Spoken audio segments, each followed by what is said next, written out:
GE2025 Right. Okay.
That's right. Greetings, Marsiling-Yew residents. Big hello to everybody. Hi, guys. Hi, everybody. Wave at us if you see us. I know it can be a little bit bright where we are, but in the meantime, it's wonderful. 晚上好。马士林油池的居民们，你们好。That's right. Also want to say a big hello across over to everybody. It is going to be quite a lovely rally and event today. Today, as it happened yesterday as well, it's been very outstanding as well. We had a lot of crowd roaring and cheering, and we want to say a big hello to you. I think tonight is going to be even more, right? Every day the rally is nice. That's right. And once again, we are here not just to survive. We are here to thrive. Not just survive. That's right. And of course, residents, people, dear Singaporeans, give yourself a big round of applause, everybody. Let's give each other a big hand right here. We have not started just yet, but when we do, you will hear everybody and yourself, even us, we will roar for you. So I'd like to say hello to the camera and crew and everybody here. And I hope you guys had dinner. Dah makan tak? Makan already, yeah? That's right. Cepat meal, right? So once again, ladies and gentlemen, we will begin in a moment or two shortly. The crowd has not come in yet, totally. But they will be here with us, I'm sure, very soon. Yes. And, but before the rally starts, I encourage all of you to go to our merchandise booth. Get some of our merchandise. Apparently, our Tabole Tahan t-shirt is sold out. But there are bears that are still available. Please help us. Buy a merchandise for us, as this election campaigning is not cheap. Please help us to go through this campaign. Yeah. And of course, ladies and gentlemen, everybody, just wanted to let you know, it's merchandise and a whole lot more as well. If you wanted to find out a bit more, there are books as well that a lot of people have bought as well about, of course, Dr. Chi. And of course, Dr. Chi books. And Dr. Chi, for those who bought Dr. Chi books, at the end of the rally, he will be doing his autographs, I think, in front. In front, yeah. Right?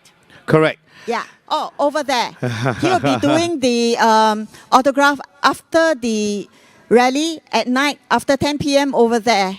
Our volunteers will show you the way. And also, we need polling agents, especially for the residents of the constituency that we are standing for, which is Marsiling-Yew, Sembawang, Sembawang West, Bukit Panjang. Please sign up for polling agents.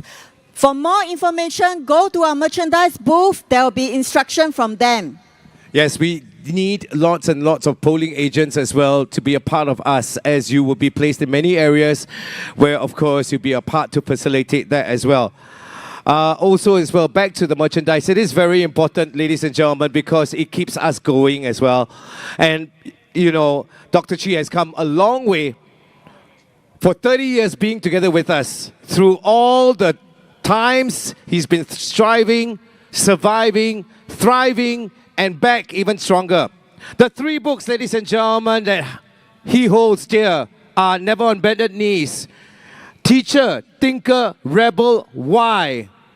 And of course, ladies and gentlemen, we ask this of you to help, if you want, to take a look at his life right here. Democratically speaking, as a leader, once again, ladies and gentlemen, right here, of the SDP. Once again, ladies and gentlemen, if you buy those merchandises as well, it's not just about buying the merchandise, it is about buying the story that has SDP come to what it is today, stronger than ever before. So we thank you. Please give yourself a big warm round of applause for being here, everybody. Give yourself a big hand. Thank you so much. Thank you. And also, join us to give a round of applause to our volunteers. Everyone who put up so much of their personal time to volunteer because they want to see our 11 candidates in Parliament. Please help to give a round of applause to our volunteers as well. They are all over us, all around us. And also join me to thank our media from Straits Times, Channel News Asia, Asia One, online media.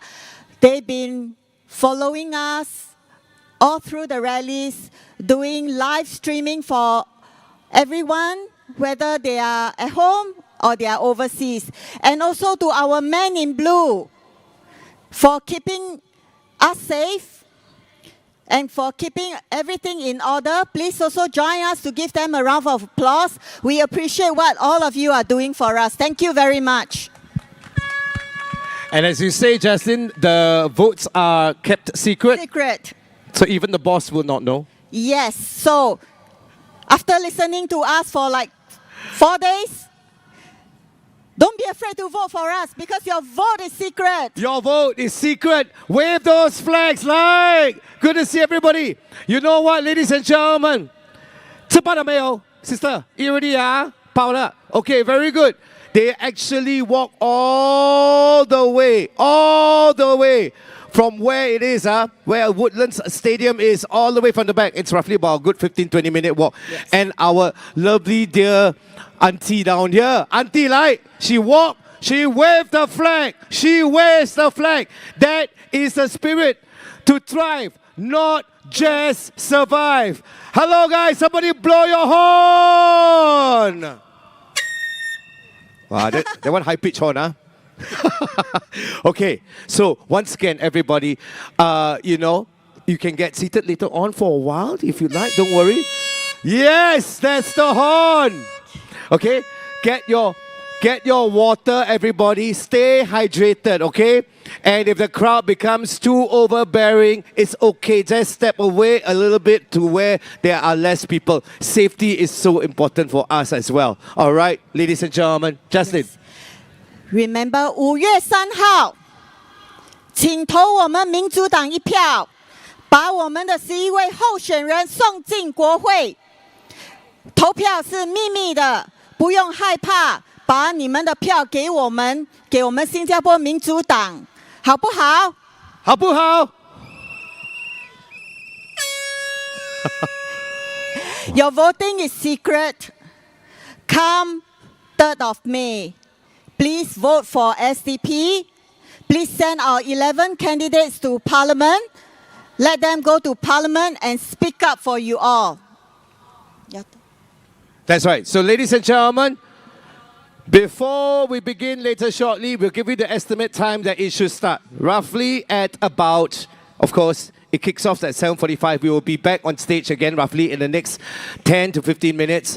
Everybody, please keep hydrated. Tonight is going to be a journey right here with SDP. Everybody wave your flags. Good to see everybody. Right. We come here for a reason, for our voices to be heard. SDP. SDP. SDP. SDP. Wow. Thank you so much. With the spirit, even just 6, 7 people here, just starting already. Wow, they are here. Okay, everybody, we're going to get our hydrated, drink water. 喝酒, 喝 whatever you want, 喝酒, 喝冰水, or whatever. Enjoy yourself, and we will see you back in a while.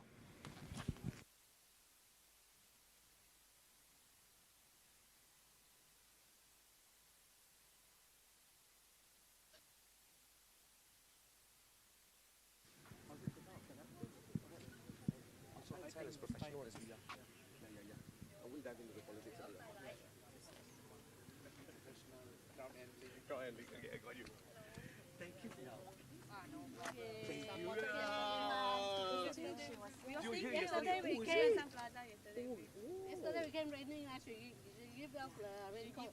My mom Raincoat, Yeah. Must wear poncho, no? Poncho. We bring our own chair here. Bring your own chair here. Oh, it's very vibrant. Huh? What is skin all glowing? No? The complexion better than my complexion. We are here. Beauty, ah? Wow, we working you.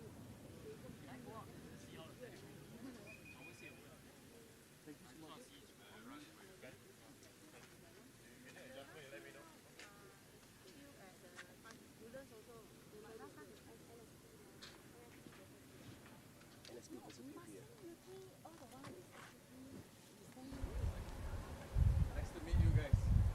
All the best. Enjoy. Thank you for the horn, boss. Your horn Do I counts, stand? you know. Do I stand here One like that? time horn now, 1 people vote. Make sure the mic is parallel. 10. I don't want to 10 people vote. Alamak, tak boleh. Boleh lah. What time NSP. We also for NSP. never get CAP. Yeah lah. Better, better. Wow. Auntie, 穿啦。 Because I cannot lah, like that very hot. Very hot, easily setting. 我们在上台哦。 You wear this and go cook. Can one right? 看，因为他没有打开 logo。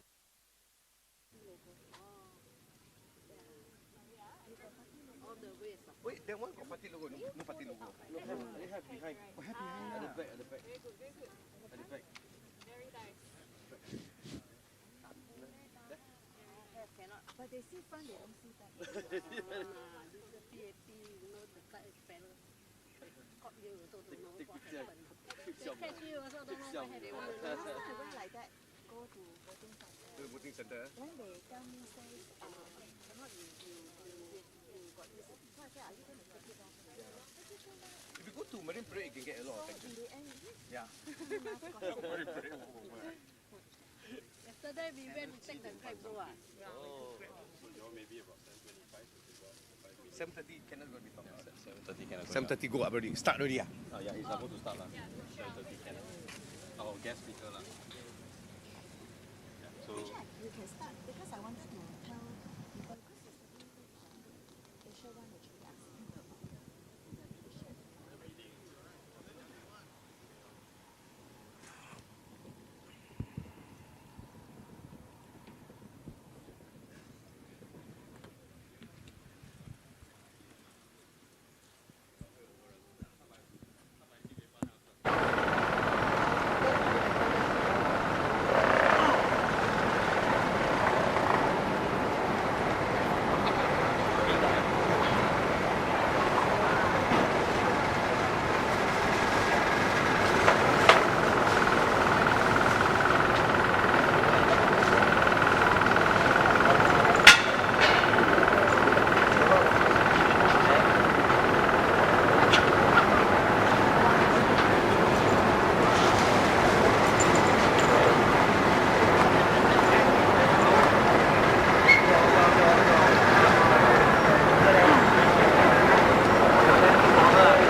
Oh, that was very fast. Hold on, then come back up. Driving. Look, surviving. The rally we were sleeping. 50 minutes, you come back in 5 minutes. By All right. 5 kg. Dear residents, dear Singaporeans, we are about to start. Jaslyn has got something to say about the lovely shirt that she has. Jaslyn. Yeah, actually, on my second day of rally, I won the Tabole Tahan T-shirts, right?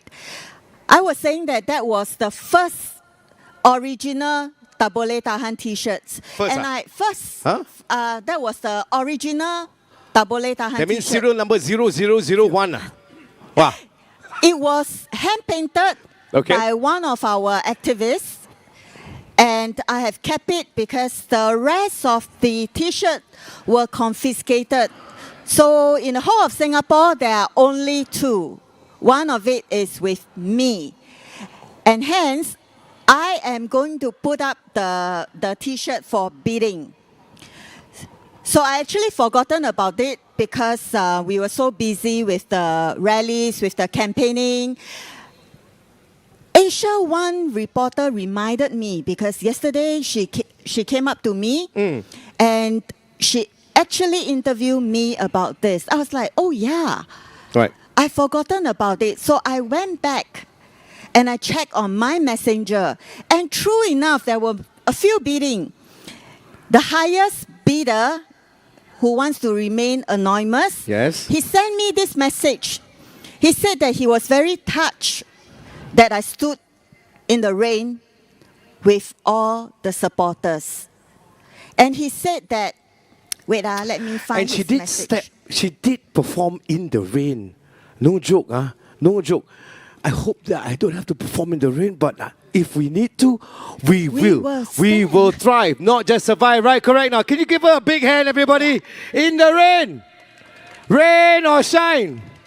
Tonight we will do rain dance. Yes. So this anonymous supporter says, I wish to keep SDP fire burning and to send SDP into Parliament again. Yes. This T-shirt will be a souvenir that marks the milestone of SDP's success.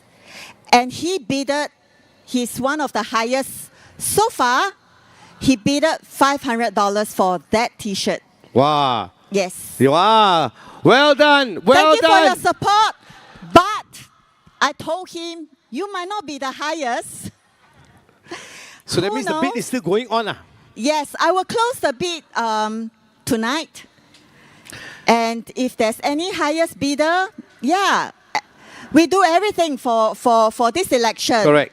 All proceeds will go into the fundraising of SDP for this election. So please keep the bidding coming. And thank you very much to that supporter. Thank you from the bottom of our heart. Thank you so much for that warm message. Marsiling UT, are you here? Marsiling UT at the back, sitting first. Are you here? Feel free Can you to wave come at and us? join us.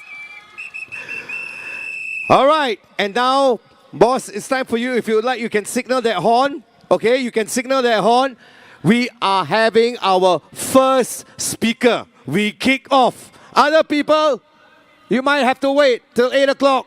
Sometimes 8:10 or maybe past that, right? Depending on weather conditions. Right now, everybody, if you like, you can come forward closer to the stage as well. Okay? Once you're ready, feel free to come forward closer to the stage.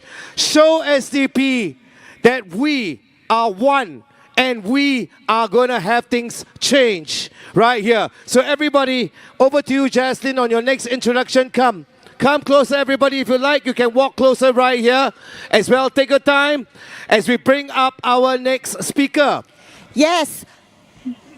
居民们，如果你们想过来的话，请你们下来 join 我们，跟我们在一起这里互动一下。 Yes, and on top of that, ladies and gentlemen, right here, yes, make our speaker feel right at home. We are one family. And of course, ladies and gentlemen, right here with SDP, we are here to Not let our just to voices be survive. heard. That's right. Also as well, you make a difference.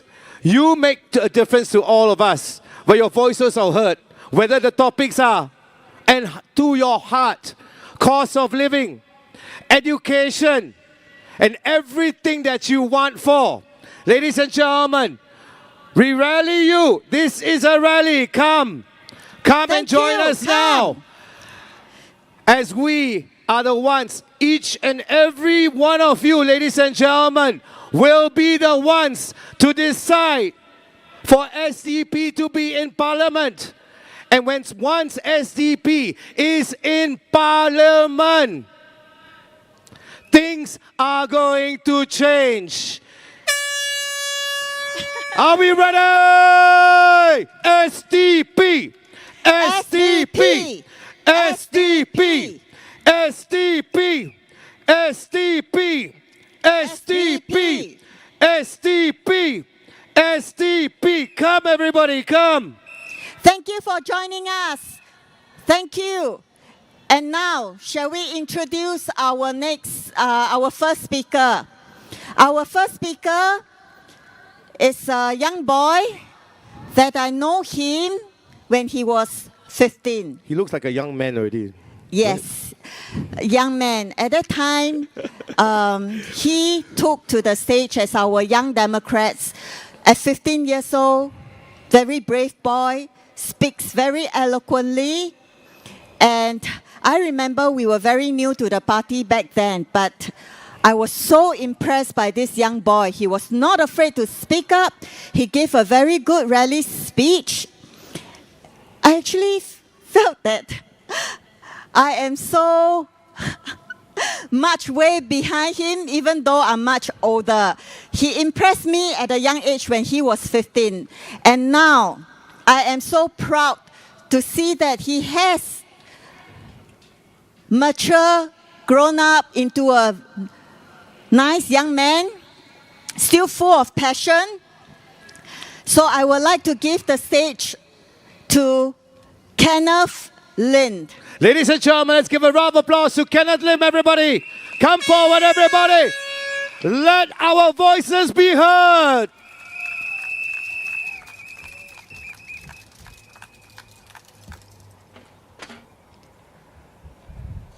Good evening, everyone. Or as in New Zealand, we say kia ora koutou.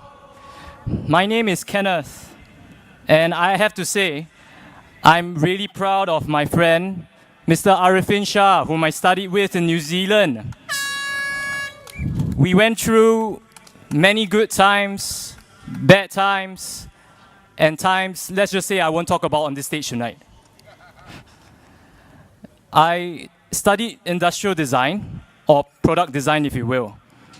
Now, many people think that design is just about aesthetics, about making things look pretty, right? But actually, design is not just how it looks, but how well it works. It's about how things work on a very fundamental level. And design is everywhere. Everywhere you look. In products, in services, in spaces, and yes, even in policy. Design ultimately is about empathizing with people's lived experience, the experiences of people like you and me. And let me tell you, as a designer, there are many ways in which our system in Singapore does not work. Let me give you an example. So there's this program I help out with in my church called Safe, Sound and Sleeping Place, or S3P for short. It's a government program that houses homeless people. Non-governmental organizations like my church, we open up, we volunteer, we open up our premises to house these homeless people, and we give them a place to stay. And I think it's great because there's a huge need for this. But these people, these homeless people, don't get the benefit of CDC vouchers because they are only given to individual households.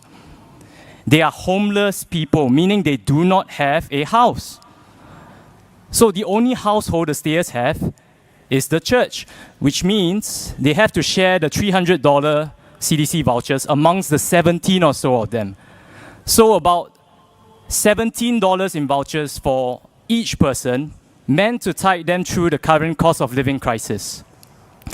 Now, we've tried to talk to various government ministries, boards, and they've just kept shifting the responsibility to the next one. And in the end, nothing gets done. Is this policy designed this way to encourage them to quickly find a house so that they will no longer be a burden? I don't know. Why are we punishing these people who arguably need assistance the most in this crisis? Why are we obsessed with poor people taking advantage of the system? Why is it when in this global society, when poor people game the system, it's criminal? But when rich people do it by like evading taxes, it's called being smart. Doesn't make sense to me. Okay, let me give you another example. Last year, when my mom was sick, I was in the hospital almost every single day. And I saw nurses and doctors and healthcare staff, many of them good, hardworking, locals and foreigners, completely overworked and understaffed. I also have many nurses and doctors as friends, and they tell me the same thing. A good chunk of nurses and doctors in this country are overworked, working as much as 30+ hours in a single shift. And we expect them to make good judgments and give an accurate diagnosis after that. How does that impact our health as a people?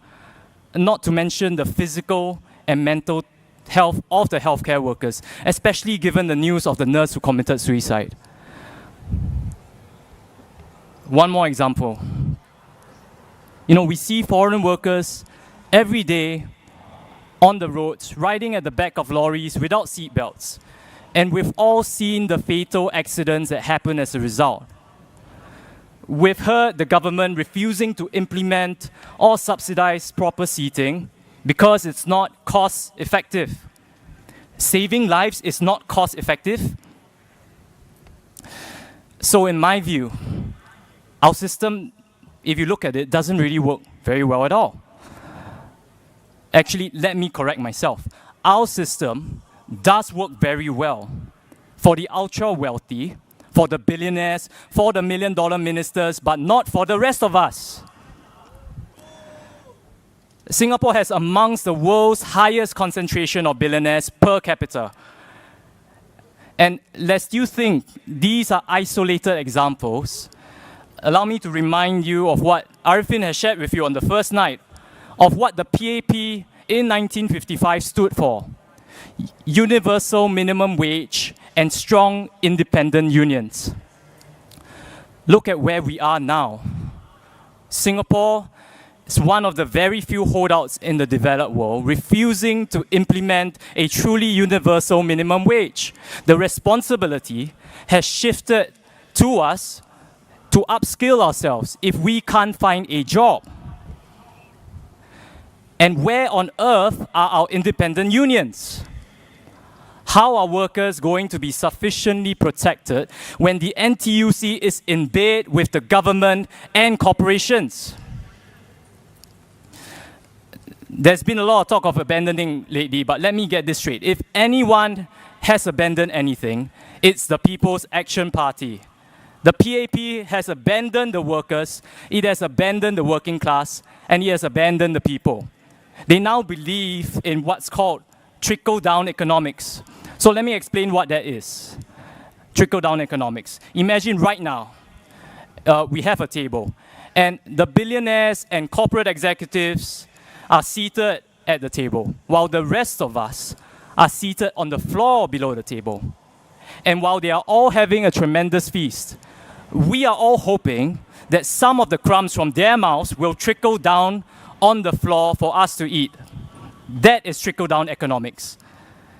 Senior Minister Lee Hsien Loong said, if I can get another 10 billionaires to move to Singapore and set up their base here, my Gini coefficient will get worse, but I think Singaporeans will be better off because they will bring in business, bring in opportunities, open new doors, and create new jobs. And I think that is the attitude with which we must approach this problem, end quote.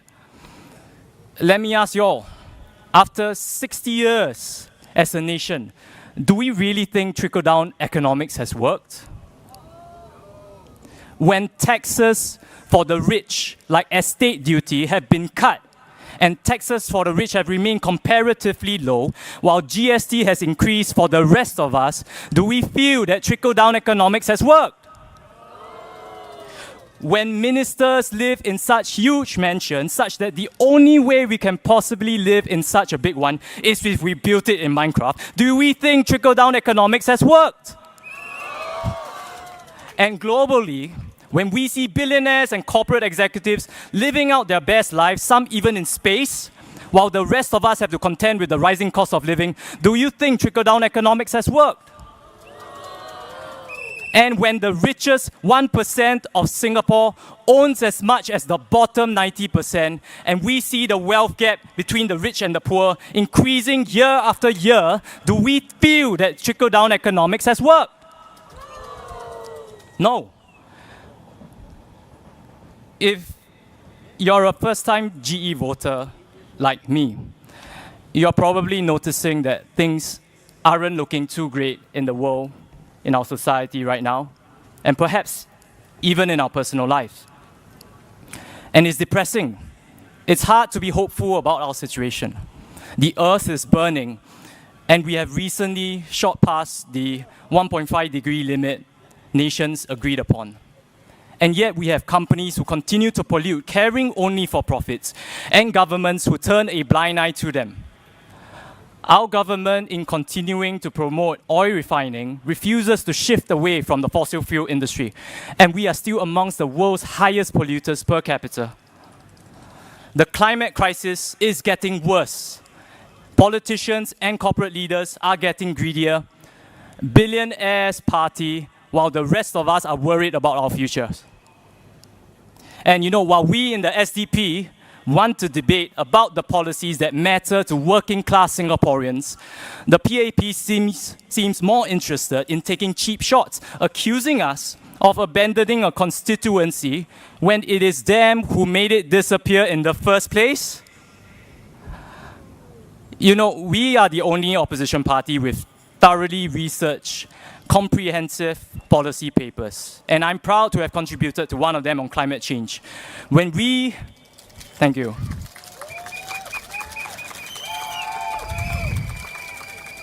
When we implement policy, we need to understand, we need to ask ourselves, what are people's lived experiences with them?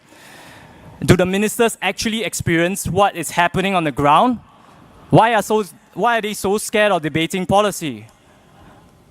And while we have young Singaporeans who give a damn about advocating for peace and stopping our money from going to a state which is committing genocide, we have Kelvin Cheng, a former NMP with close ties to the ruling party, making a comment saying he would send these young people on a plane to Gaza one way with his own money to teach them a lesson. If that is not a perfect example of how it is the rich and the powerful who oppress you, I don't know what is.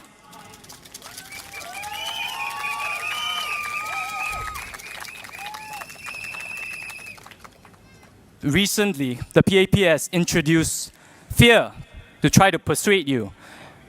They say that the current global situation is unpredictable and dangerous, and to trust them that you need to stick to a safe choice. Choose them as they were the ones who got you here. But ladies and gentlemen, have we forgotten how we got to this sad state of affairs in this first place? Greed, exploitation, oppression of the weak and poor, all in the name of economic progress and profits. Trickle-down economics. If it's all feeling a bit overwhelming and hopeless, I don't blame you, I feel the same way. But, one of my favorite TV shows of all time, Ted Lasso, talks about how we shouldn't be messing around with crap like fear or shame. It talks about the belief that all of us matter, regardless of what we do or don't achieve, regardless of how much value we are adding to the economy. The belief that everyone is valued and deserves to be loved, and the belief of hope that things can get better, that I can get better, that we will get better. To believe in yourself and in one another, man, that's fundamental to being alive. So when you lack hope, as I often do, I want you to look around tonight. Look around to the back at the tireless volunteers, many in the shadows, like Mr. Francis Yong, who is 75 years old and still carrying our heavy merchandise and tables day in and day out to support the cause of working people. Many of the volunteers are also ex-detainees from 1987, arrested for helping workers and the oppressed. And now, they are tirelessly flyering and conducting house visits, even at this very minute. Look around at the foreign workers who helped build our nation, some of whom have recently, without hesitation, dived in to help people out of a building in fire. And look at our healthcare workers who put their lives on the line to keep us safe through the pandemic, and every single day since then. Look at tireless leaders like Dr. Paul and Dr. Chi, who have persevered throughout the decades, no matter how many times they get knocked down. Look at our friends and our families who have worked hard to put food on the table and cared for us. Look around at how lucky we are to be alive right now, and be inspired. The horrors persist, but so do all of us. And after that, we need to get to work. We need every single one of us to step up, to continue to speak up, and continue putting in the hard work needed to build a democratic society that is based on justice and equality. One regardless of race, language, or religion. And yes, that also means not shying away from the kind of hard conversations like the one we had yesterday.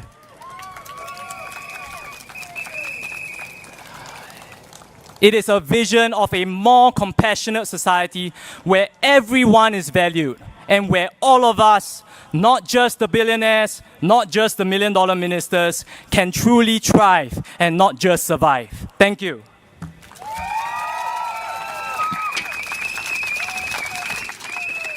Ladies and gentlemen, let's give a big cheer to Kenneth, everybody! See? I told you he's good, right? So, we need volunteers. Please sign up for our polling agent to make sure, to ensure that on polling day, everything will be in a fair and just way that is being carried out. So please sign up. Find out more information from our merchandise booth. We need as many hands as we can. Please sign up for our polling agent. That's right, ladies and gentlemen, have no fear. As what they said, everybody, can we say it together? 1, 2, 3. Have no fear. Have no fear. Have no fear.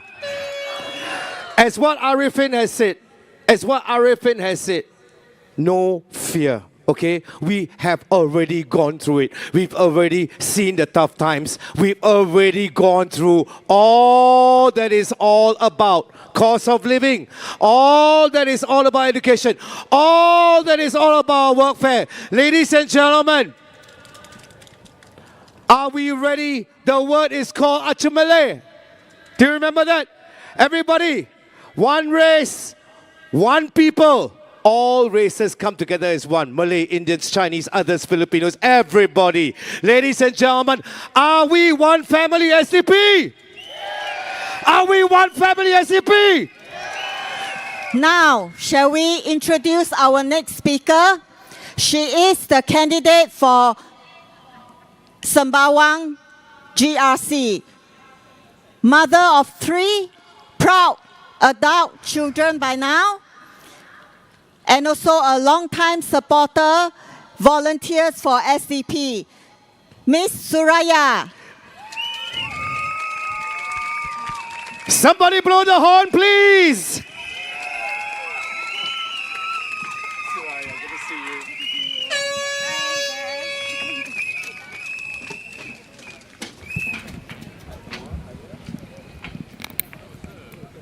Higher. Sorry, lower. This side? This side? Perfect. All right.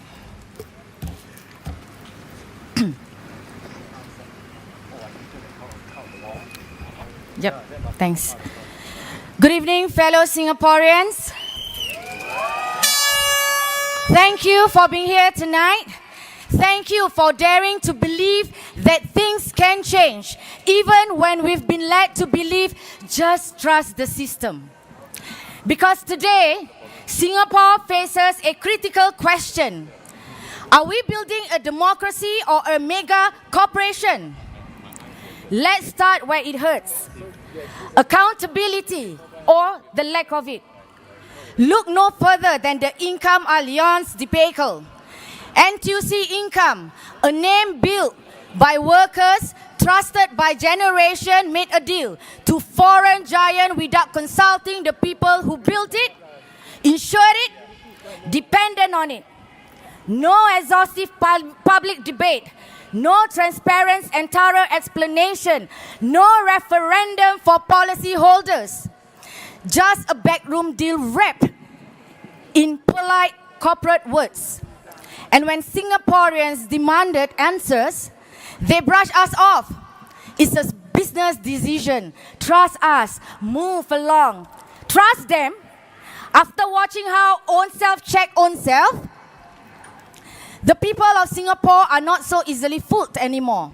Because this Income Alliance merger exposed a simple truth. Unchecked power is not safe. Unchecked power is reckless. The PAP's idea of accountability is, don't worry, we've supervised ourselves. It's no different to students marking their own exams and rewarding themselves with F1 and Taylor Swift concert tickets.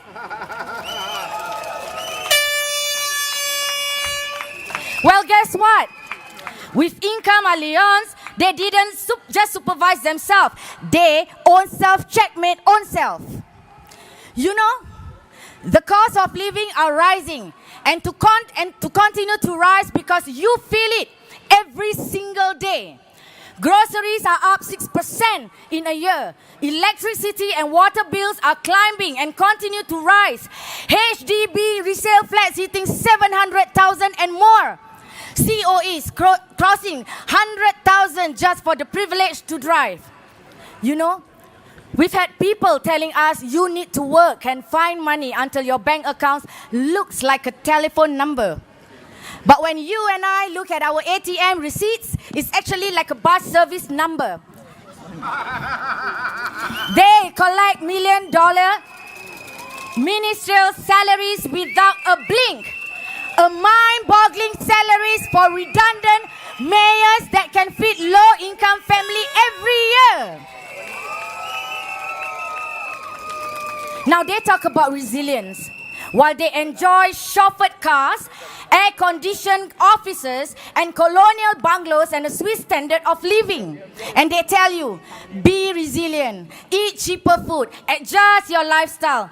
Cannot afford eat chicken. Cannot afford chicken, eat fish. And people are saying they are out of touch. How's the future going to be like when our children have to work 2 jobs just to own a home?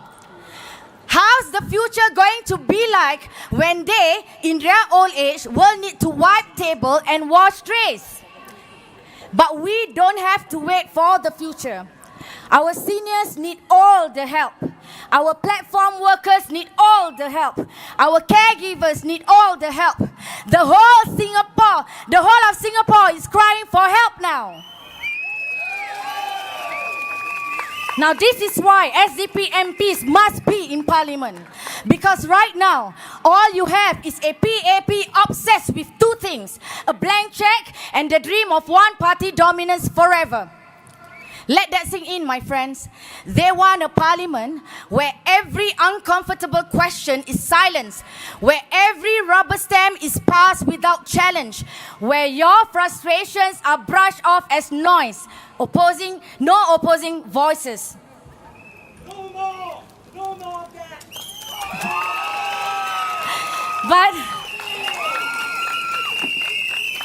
But here's the thing about noise. Noise becomes raw when the people rise together. This noise is deafening for those living in ivory towers. It bothers them in their sleep. They wake up trying to fix this noise every single day, but they can only delay it. They can only delay the inevitable because we are rising. The SDP stands ready with real plan. Cut GST on essentials because taxing baby milk and medicine is cruelty. Lower public housing prices by removing inflated land costs.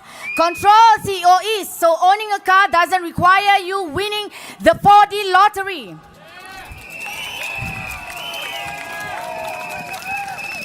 Expense retrenchment insurance because in a poly-crisis world, job security must be right, not a luxury. Strengthen healthcare and mental health access because surviving and getting medical care shouldn't bankrupt you.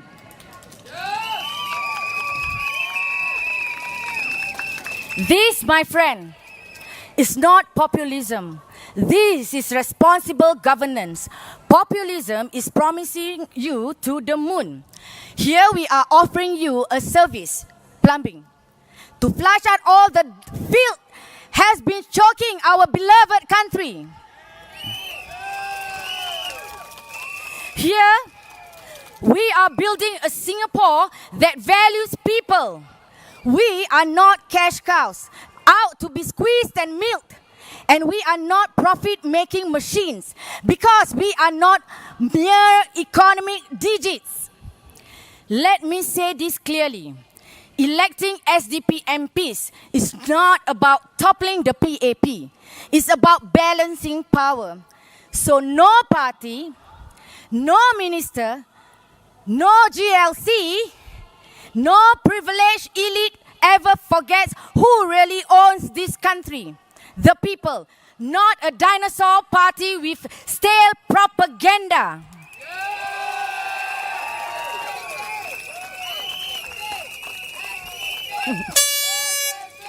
If we don't act now, what's next? More secret deals like income allowance, more cost of living increases while they pop champagne, more unchecked rule where they change laws, rules, and your life without you at the table? This cannot be. We cannot live in this kind of indignity. My friends, this election is really about dignity. It's about saying enough of blank checks, enough of playing musical chairs with our future, enough of assuming Singaporeans are too afraid to choose, that we are daft and powerless. No. Singaporeans are better than they think that we are. We will not form government. Let's put this on record. It is safe to vote for the SDP because there are only a few of us. But going to the house is going to the lion's den. Our only weapon to protect ourselves is your voice. Your voice after decades of gaslighting, decades of blank checks. No more.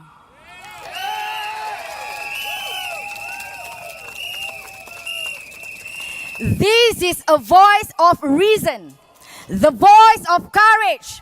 And with your voice, we are not afraid. We are ready. The people are ready. You are ready. Vote for accountability. Vote for transparency and dignity to thrive, not just survive. Vote SDP for the heart of Singapore and vote for our children's future, for the ones you love, whoever you love. Majulah Singapura. Thank you, everyone.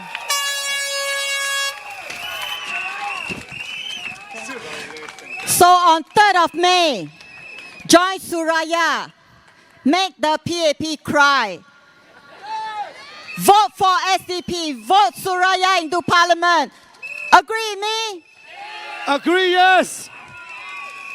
Are Vote we for afraid? our- Are we afraid? Are we afraid? It's time. It is our time. Whose time? Thank you. Thank you for coming all the way from Hougang. Hougang, vote for Workers' Party.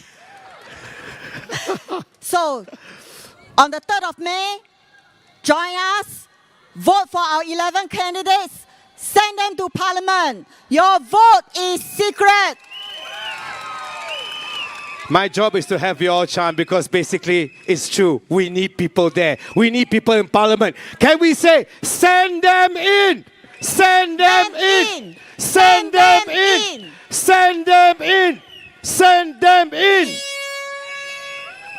I hate to sound like an advertising commercial, but ladies and gentlemen, these are the wonderful things that they have and the merchandise that we have. I hate to sideline this, but with every purchase that is made, including Dr. Chi's books, it matters because all that money gets into the funds that goes into the funds to support the campaign. So if you have this little bear in your car, everybody will know you have no fear because it's SDP.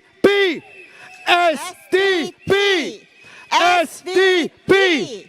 SDP. SDP. Jocelyn, over to you. Shall we now invite our next speaker, the candidate for Sembawang GRC, Mr. Alfred Tan. Mr. Alfred, over to you.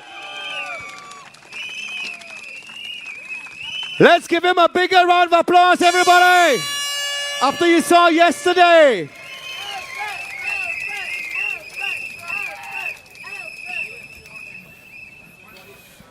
新加坡人民，晚上好。我想谈谈我们的未来。我们现在必须做什么？以面为是以碗。让我们明确一点：新加坡没有石油，没有金矿。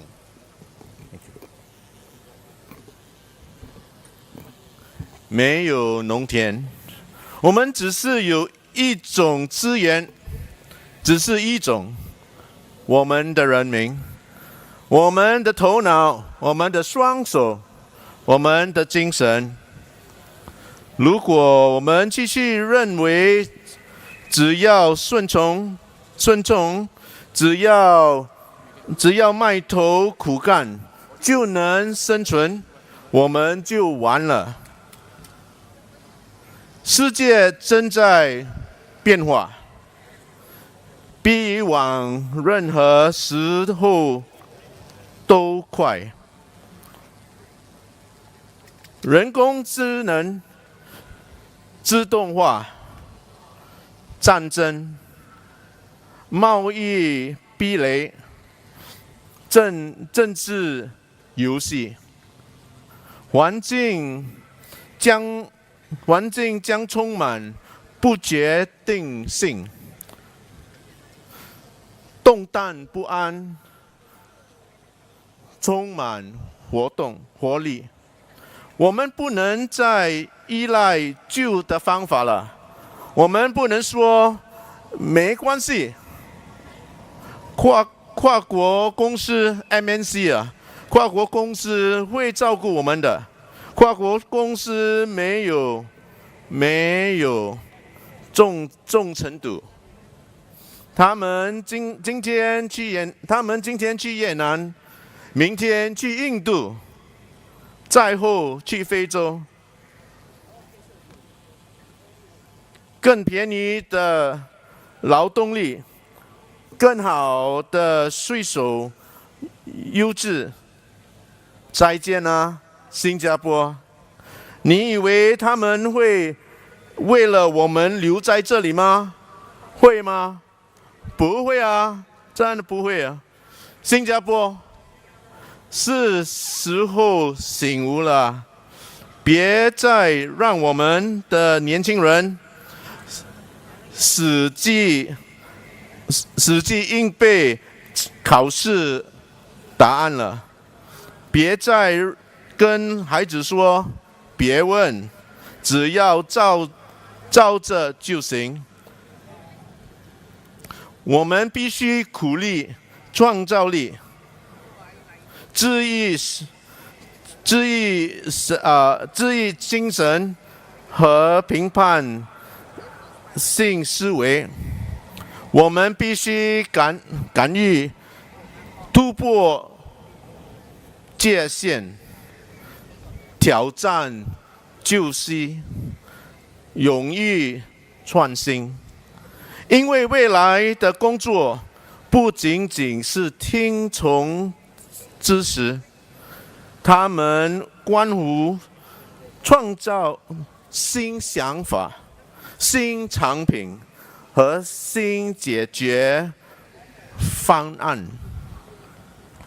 如果我们的学校只教学生惊死啊，害怕犯错，那么一天倒闭的将不再是工厂，而是我们的思想。我们需要意志灵活、坚韧、向往未来的劳动力队伍。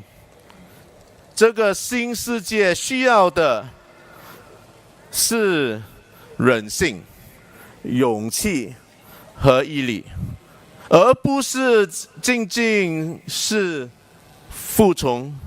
新加坡民主党深知这一点。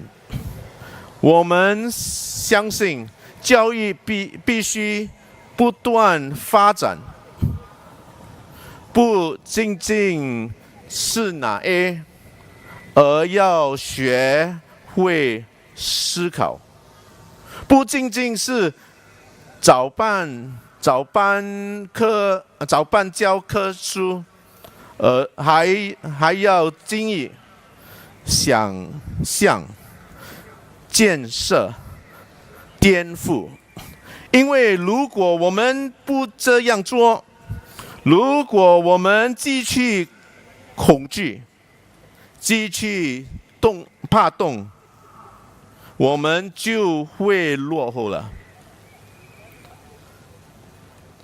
现在也是时候发展我们自己的公司了，我们自己的中小企业。60年来，新加坡一切都压在跨国公司身上，我们给了他们税收优惠、土地和廉价公动劳动力。是的，他们帮助我们经济起步，但是昨日黄花。今天呢，我们必须自力更生，我们必须把我们自己的本土领军企业，我们的中小企业发展成区域性，甚至全国性的企业。因为呢，中小企业忠诚，他们留在我们这里，他们雇佣我们的员工，他们不会其他地方得到更好的待遇后就宣布该走人。我们最优秀的商业领袖，你们所钦佩的那些，他们不仅仅是跟随，他们建设，他们奋斗，他们敢于挑战。我们需要更多这样的人，要做到这一点，我们需要一个鼓励创新而非唯命是从的体制。正因如此，这次选举意义重大，因为改变并非开议政策，改变是与正确的领导者，敢于挑战现状的领导者，敢于发声的领导者，敢于以民为本的领导者。新加坡民主党将为建立一个更释放创造力的教育体系而奋斗，一直面对未来，坚韧不拔，睿智精明，世界一流的劳动力队伍，一个能够发展自主企业，创造真正就业机会，真正保障安全，真正引以为豪的经济体系。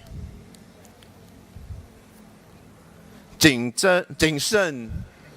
慎行事，别再犹豫，假装一切都好，别再等待别人来拯救，是时候我们自救了。我的朋友，我的新加坡同胞们，如果我们想要一个新加坡依然强大，依然自豪，依然引领世界的未来，我们就需要勇于改变。如果我们希望孩子们拥有真正的机会，我们必须敢于挑战旧有的模式。如果你想要一个为你的工作、你的未来和你的尊严而战的议会，你必敢于投出不同的一票，更换议员投票给新加坡民主党。我们用智慧战斗，我们用心战斗，我们为你而战。谢谢你，前进吧，新加坡！我认识他10多年，这是他第一次用华文致辞。我恳求你们，为了他的努力，为了他的怎么讲啊，勇气，给他掌声鼓励鼓励，好不好？ Let's give him a big round of applause, everybody. 第一次华语致辞，因为为了你们。Alfred is not, I know him for 10 over years. This is the first time I actually hear him converse in Mandarin. So please join me. He deserves that a round of applause for trying because he wants you all to understand. Thank you very much. Sorry, and right now I'm holding a flask. I know some of you are very thirsty, and some of you have been attending our rallies every night. Right? Thank you very much. So you can bring your own water, buy a flask, fill your own water, come to the rally and drink your water. Or now, go to coffee shop. 水很贵吗？对吗？自己带水。跟我们新加坡民主党买水壶 ，then 你就可以自己带你的水。这个水还有 LED 的嘞，买两瓶2罐20块，1罐12块，去我们的 merchandise 那边买 ，OK， 支持我们。Also, what she's saying, ladies and gentlemen, residents of Woodlands, are we here? This flask that we put in is the water that we pay for. Is water cheap? Is water cheap? Therefore, we should pamper ourselves, buy something that we put our water in.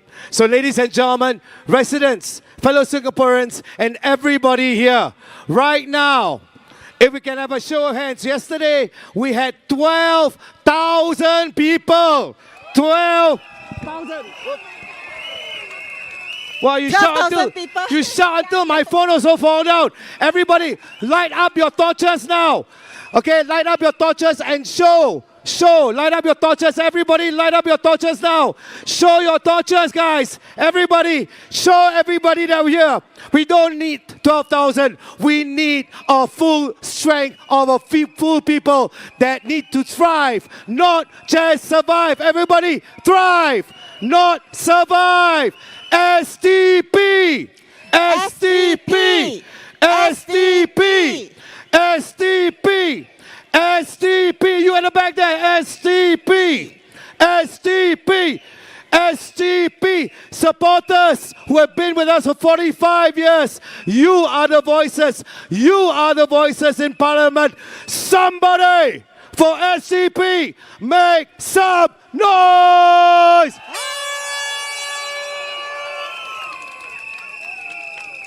And if we're ready, thank you very much, because that is the spirit we need. That is the spirit Dr. Chi needs. That is the spirit Professor Paul needs. Because should they go to Parliament? Thank you very much. So 3rd of May, remember, vote our 11 candidates to Parliament. And now, shall we introduce our next speaker? Mr. Daman. Mr. Daman is the candidate for Sembawang GRC. Sembawang GRC, ladies and gentlemen, make some noise, guys. Vote all 11 of them, including Mr. James Gomez.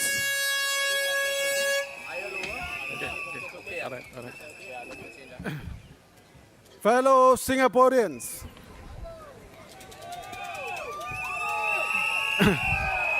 my beloved brothers and sisters, how are you tonight?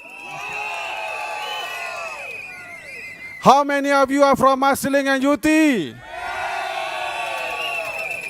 Any Sembawang people?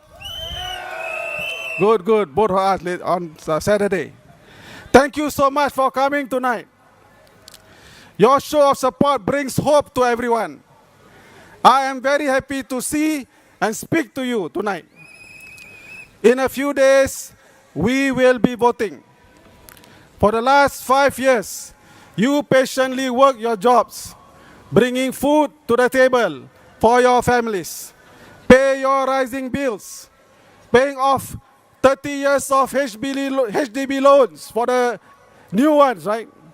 Seeing crazy COE prices rise and rise. Some of you do 2-3 jobs, working 12-hour shifts with little pay increase and little rest, coping with our immediate bosses and seeing those PAP political bosses in parliament with their fat paychecks heartlessly vote to increase the GST.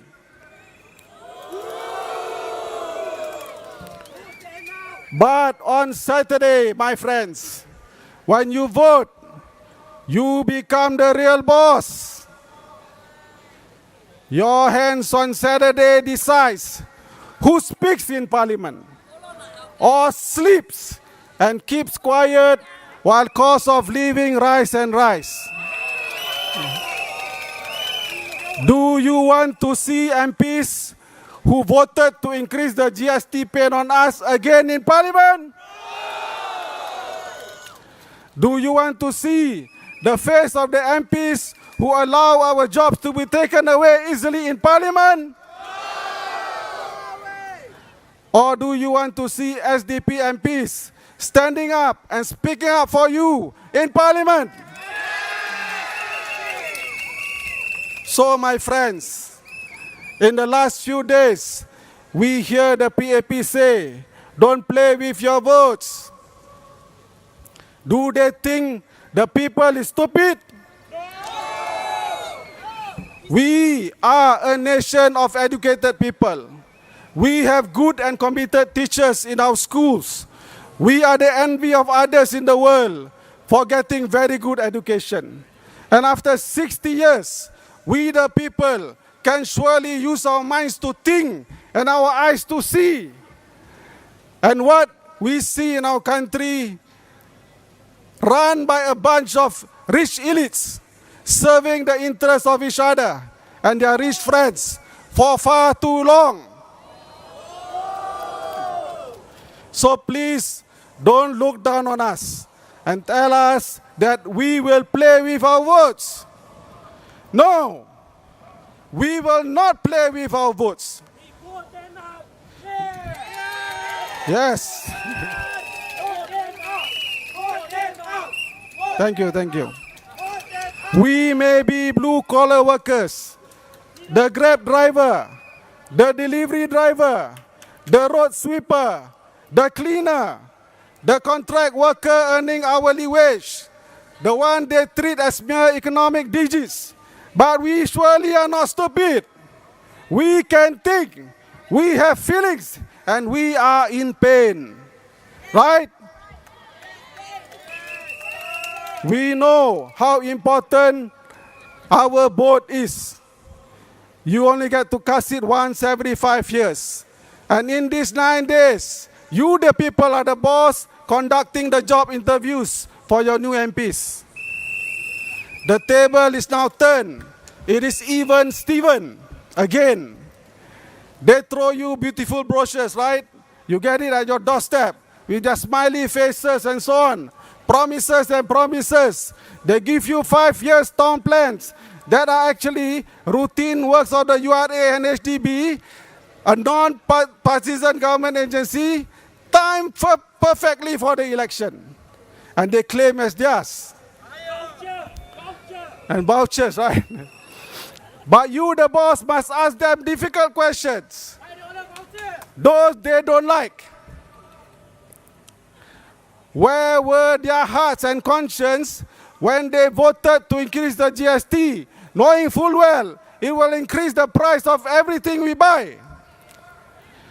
Why they kept quiet in parliament and allow our overpopulation, but not from our children, and make our living conditions stressful with so many people that takes good jobs away from us?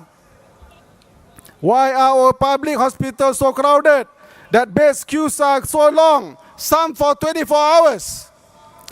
And the most important question you must ask them, why are their salaries so high? They say paying ministers $1 billion salary prevents corruption. Does it? A mayor is paid $600,000 a year. How much they collect in 5 years? Too much. My friends, this election is very serious. You have a chance to change course for your nation. They claim only they know how to run this country. And if there are many opposition, there are problems in parliament. They claim again and again, let them check their own self. What upside down logic is that? You, the boss, the people will decide on the 3rd of May, and you must vote for change.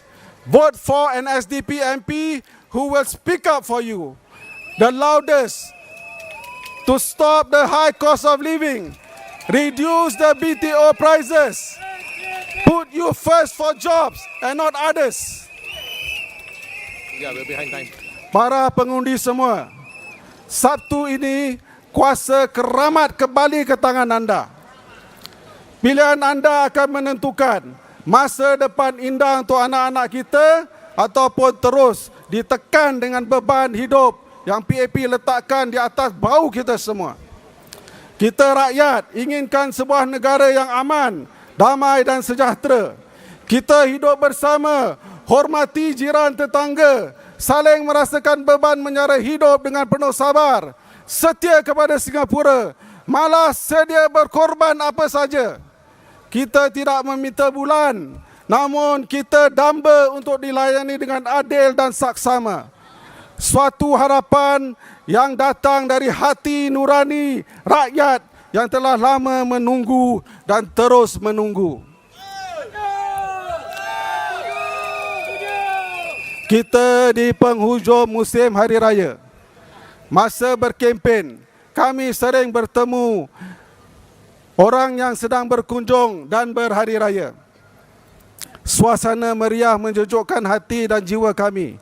Walaupun keringat beritis membasah, senyuman lebar dan suara sokongan anda didengar dan jelas dirasa. Alhamdulillah dan terima kasih. Pilihan raya ini, undi anda menentukan nasib kita berubah atau sama saja. Sudah lama kita berikan PAP masa untuk berubah sikap terhadap kita. Di mana suara mereka untuk kita? Kita berterima kasih melihat gerbang besi yang keras memacak melintas Pasar Gelang dan Jucat. Tiap kali berkunjung ke sana. Pernah lihat kan? Namun, mana Melayunya? Indah kabar dari rupa. Cukuplah. Sabtu ini, undilah untuk kembalikan maruah dan martabat kita. Undilah pembangkang. Undilah SDP. Finally, my dear voters of PMYT and Sembawang GRC, this Saturday, use the power in your hands wisely and intelligently and show to the PAP that we are offended by their words. We are smart enough to think what is good for us and for our country in this election. Vote for SDP. Thank you and good night.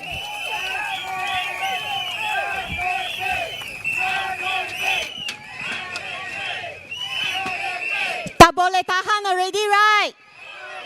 So when comes 3rd of May, you know what to do? What to do? Thank you. Vote our 11 candidates to Parliament. 5月3号，记得投我们新加坡民主党一票，把我们的11位候选人送入国会。And while you're voting, you can also go and buy the Tak Boleh Tahan T-shirt and walk in to your polling area and vote.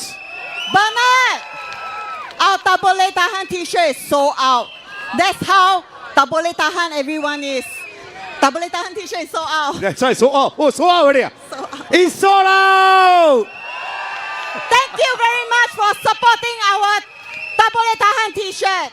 Our next speaker, ladies and gentlemen, you all know him. Ladies and gentlemen, advocate right here for democracy as well as human rights. Ladies and gentlemen, his name, you know, resounds all over Singapore. Dr. James Gomez.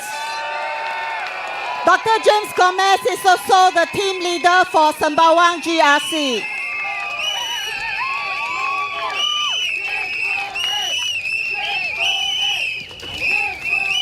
This is okay. Also okay. A shout out to the Muggles, Marsiling-Yew and Sembawang Muggles, Muggleche.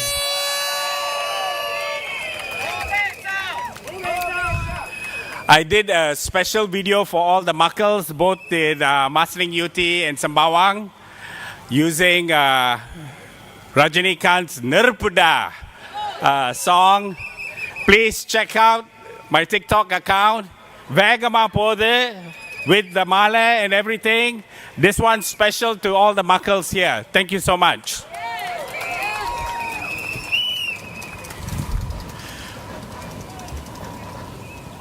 Dear Singaporeans and voters of Marsiling-Yew, Sembawang West, Sembawang GRC, and also further away at Bukit Panjang, the candidate for Marsiling-Yew, Lawrence Wong, wants us to re-elect him and his underperforming ministers, MPs, and his new inexperienced candidates. No thanks. Singaporeans are confident to elect representatives who can speak up for them on key issues that matter. Why? Not only do the failures of Lawrence Wong create long-term societal, economic, and demographic concerns, they also strike at the heart of our people's mental health. And today, my topic is on mental health because I'll be launching SDP's National Plan on Mental Health.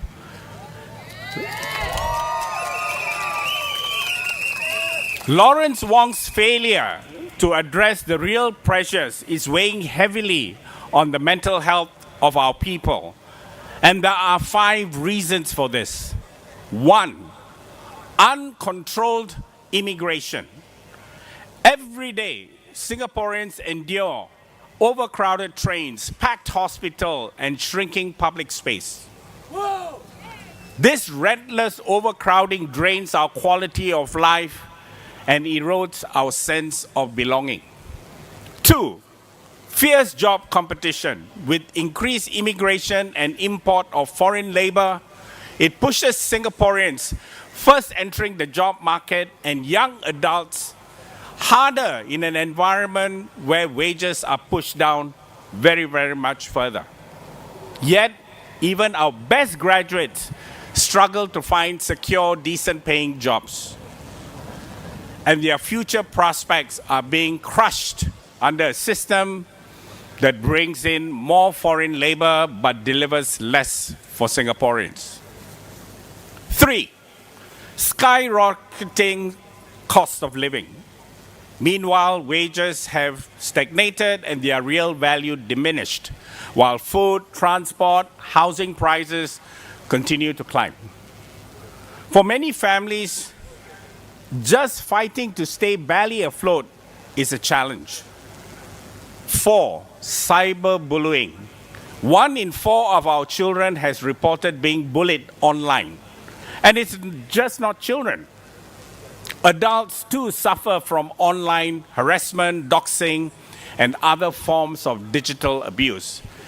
If you are engaged in speaking for political change, you are also harassed online. And 5, the caregiving burdens placed on working adults, the risk of burnout is always constant, and many suffer losses in their own career progression, financial stability, simply because they are doing their best to support the ones they love. All these 5 issues and others are creating a deepening mental health crisis in Singapore. That is why today I've been asked by the SDP to present our policy brief, Nationalizing Mental Health Care. Given the rapid rise in mental health challenges, especially among our young, the working population and caregivers, the core recommendation is that we need to nationalize mental health care and make it central to our national health care system. When daily lives becomes a relentless struggle, when basic needs like affordable housing, job security, and safe public spaces are no longer guaranteed, it breeds constant anxiety, deepens depression, and erodes emotional resilience. 15% of our residents aged 18 to 74 report poor mental health. You just need to look around your family and friends to detect these cases. More than 1 in 3 Singaporean workers is at high risk of developing serious mental health conditions.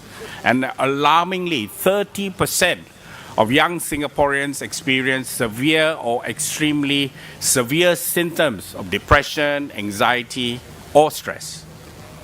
Mental health has become such a national problem because there are systematic shortcomings in how we address this problem. When the bulk of mental health services, believe it or not, are all mostly in the private sector and are unaffordable for ordinary Singaporeans. If you just do a simple search, you will find there are only 22 polyclinic clinics with mental health facilities, whereas there are more than 100 private clinics for mental health, right? And the costs are different. Worse still, mental health has not been properly integrated into our national health system. That is the problem. It's not integrated.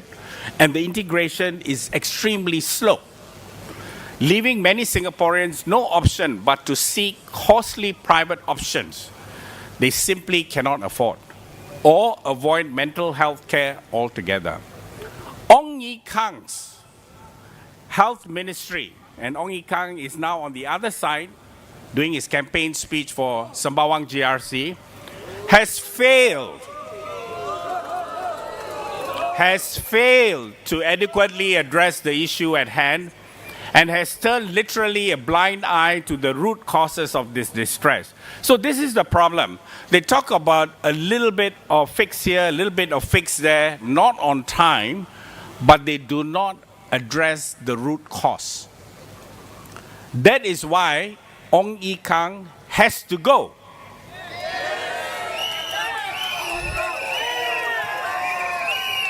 I'm sure he's listening on the other side. He has to go. Singaporeans deserve better.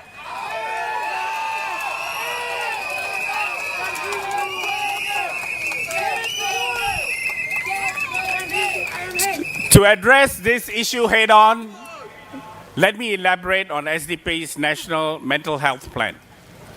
We call it Nationalizing Mental Health Care. This plan serves as a supplementary document to the already existing SDP's National Healthcare Plan titled Caring for All Singaporeans. The plan incorporates feedback and observation gathered by the SDP policy unit. We had direct engagement with residents who revealed the pressing need for comprehensive mental health reforms. The key thing is to bring mental health care centrally as a critical component of Singapore's national health care system. But how can we talk about mental health when the government is pushing policies that increasing stress at every level of society? Once again, unfettered immigration, job competition, cost of living, cyberbullying, and caregiving are pressures that the SDP has identified as fueling this mental health epidemic. Yet, while the stresses grow heavier, Ong Ye Kung tells us the situation should be dealt preventively. What he fails to see is that the problem is already upon us and it has to be dealt with curatively. Otherwise, how do you deal with a problem that is leading to high suicide tendency? Meanwhile, mental health funding remains paltry. Singaporeans can only draw 500 to 700 a year from MediSave, when monthly costs alone can reach 380. And our system is overstretched, underfunded. There are only 4.3 psychiatrists and 21.86 mental health nurses for every 100,000 people, well below a developed nation's average. So this is where Singapore is. It's developed, but it's still very, very much behind. Only 22 out of 26 polyclinics provide mental health services, while private psychiatric clinics, mostly located in Singapore downtown, and private counseling services are expensive and, once again, as I mentioned earlier, above the reach of ordinary people. The Singapore Democratic Party believes the mental health is not just about treating the symptoms, it's also about addressing the root causes, which means undertaking structural reform. The SDP suite of policy papers lay the ground for addressing the root causes. It places limits on immigration and increases support for public infrastructure to catch up with growing user demands. Amidst competition from abroad, we recommend installing a talent track scheme for businesses to provide opportunity for Singaporean workers first. Cost of living controls, lower the GST, including removing GST on essential items and removing land costs from HDB prices. Support systems and public awareness campaigns to combat cyberbullying, including trolling of those advocating for political change. Undertake health reforms that make healthcare universal, streamlined, and affordable, where mental health care is made an essential part of public health care. But beyond structural reforms, SDP also recognizes the urgent need for targeted measures to attend to mental health challenges. And here I'm coming to the end of my speech. These proposals will lead to a national reprioritization, bringing mental health care once again as a key component of national health care.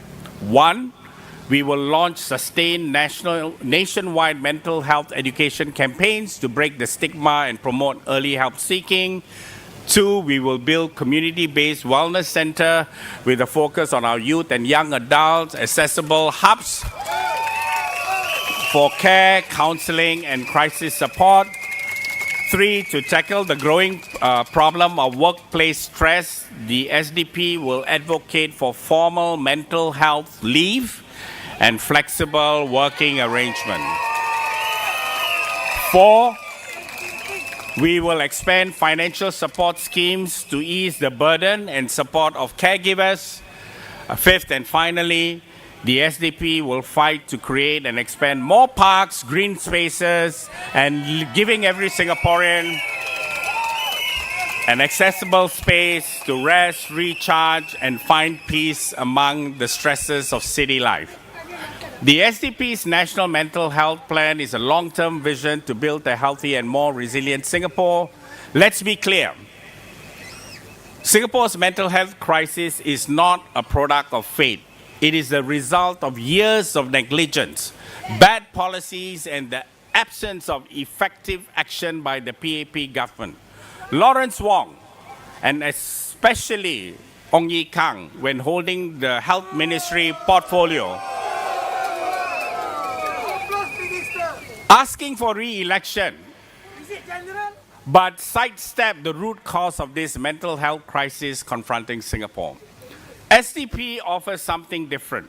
We are committed to building a Singapore where mental health is a national priority, where mental health services are also accessible at the constituency level, where the pressures of life don't drive us to the edge, where every individual has the support they need to thrive and not the root causes which should be settled. The SDP is ready to lead the way. I ask you, vote for the SDP, vote for SDP MPs.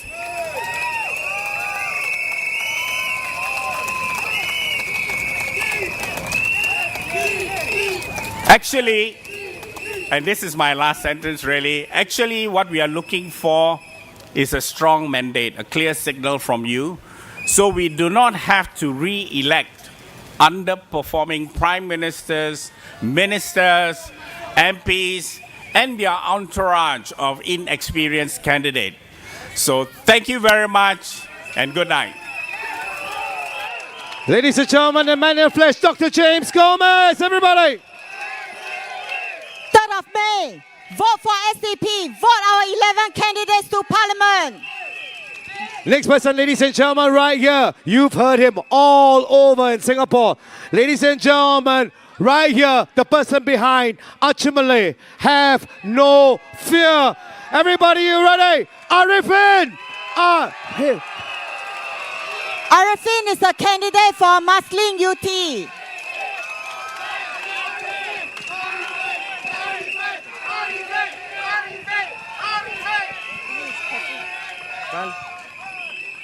Higher a bit.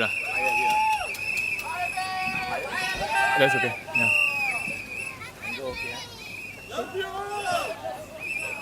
Good evening, Woodlands!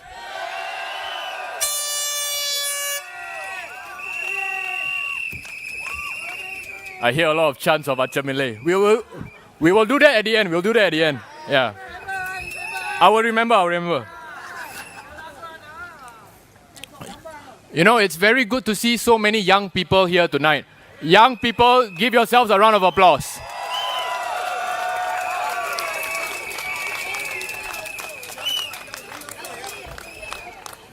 You know, it's very easy to say that young people are the future and all these cliches that we hear. But we at the SDP believe that the young people can be leaders right here, right now.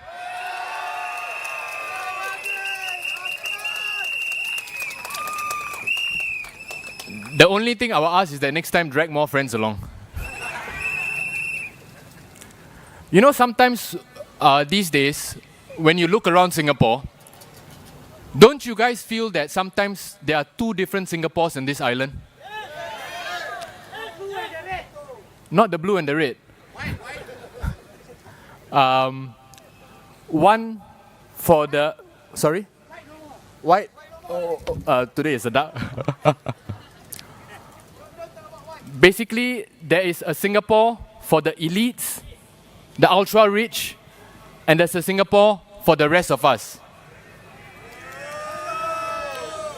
One Singapore is a playground for the elite, one Singapore for the rest of us, everyday working Singaporeans. You know, yesterday, our Prime Minister Lawrence Wong, he gave a speech about wealth tax. Was it yesterday or the day before?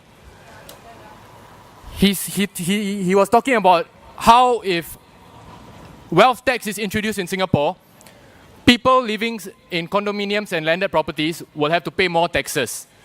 He was saying this in a rally, right? And then after he said it, he heard nothing. Exactly, no reaction. You know why? Because 85% of Singaporeans live in HDBs.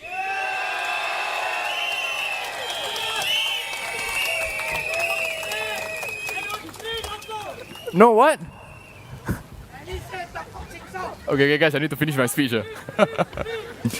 You know, this pin drop silence is symbolic of how out of touch our leadership is.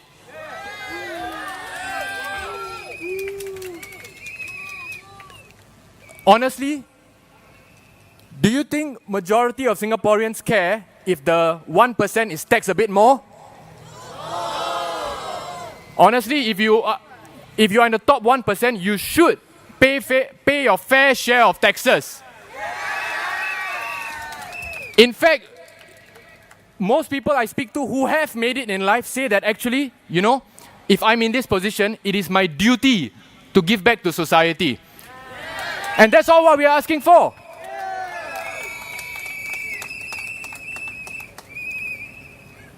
So the tax on wealth will not hurt very much. But the key question is, what do we do with the taxes from the wealth? How do we distribute it in a manner that is equitable and doesn't just rely on trickle-down economics? That's the real question. This morning, you know, why all of you come for a SDP rally is because you guys want to hear about the politics of hope. Am I right?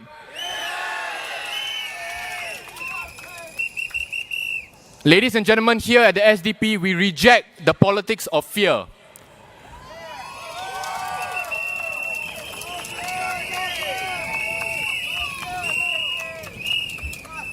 This morning, this lunchtime, Lawrence Wong held the PAP held another rally at the UOB Plaza. Again, they started talking about the politics of fear. PM Wong started saying that, look, if you vote for the opposition, we might lose a few good ministers, like DPN Gan Kim Yong.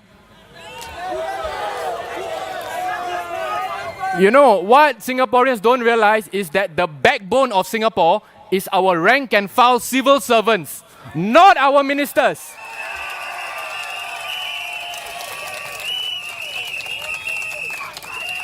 It is the civil servants that keep Singapore running even when Parliament is dissolved.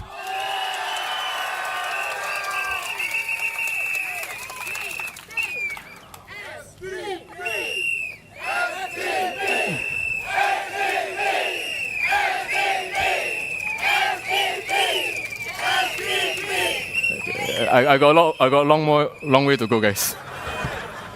Yeah. And if you remember in 2011, Brigadier General George Yeo, he lost in an election.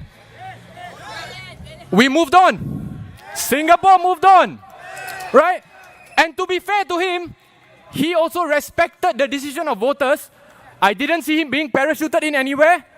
And he didn't go to NTUC.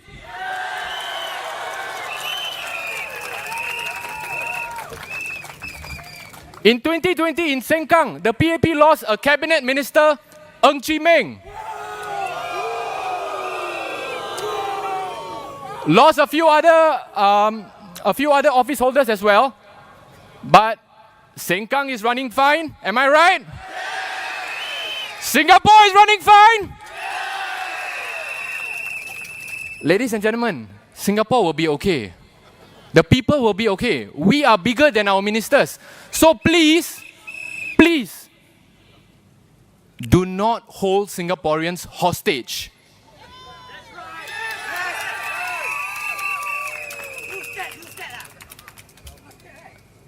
Don't give in to the politics of fear, but vote without fear.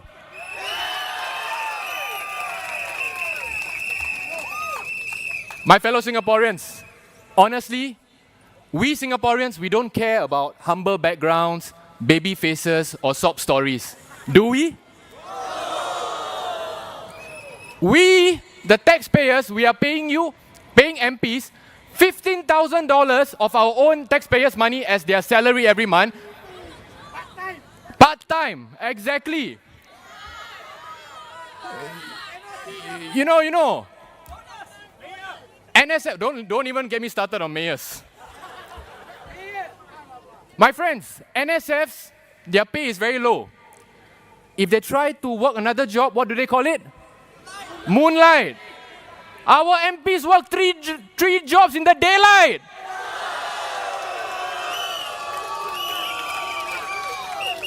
My fellow Singaporeans, a very simple question. If I offer you $16,000 a month, will you be a full-time MP? then why do we have double standards for our current MPs? Maybe got bonus, yeah.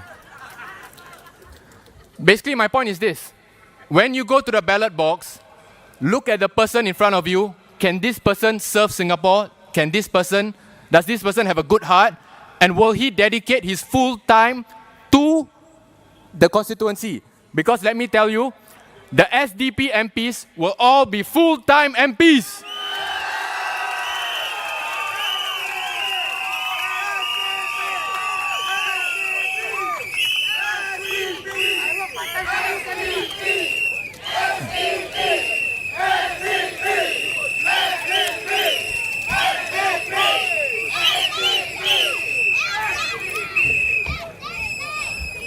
These days, our leaders, anyway, the interesting thing about this is, remember I was telling you earlier about Lawrence Wong's rally where he talked about wealth tax and then there was 7 seconds of silence, right?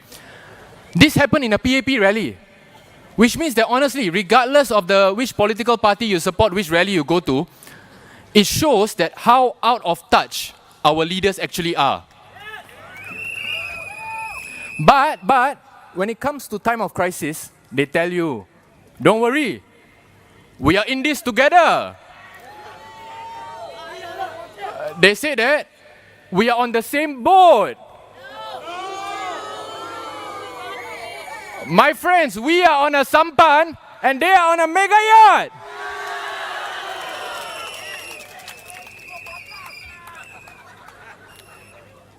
Think about this, yeah? An average political party rally like this, right, lasts for about 3 hours. An average political party rally lasts for 3 hours. In that same 3 hours, our Prime Minister earns, assuming they are working hours, the same 3 hours, the Prime Minister earns a few $1,000s. Not in a day, not in a week, in a few working hours. I know many Singaporeans who struggle to earn a few $1,000s in a week or even a month. And this is the same party that when we say we need better welfare for the people, better healthcare, they will ask us, oh, how are you going to fund it? Where is the money coming from? Two things, right? The first thing is, do you ask yourself this question when your salaries are raised? Your own salaries. We don't hear that.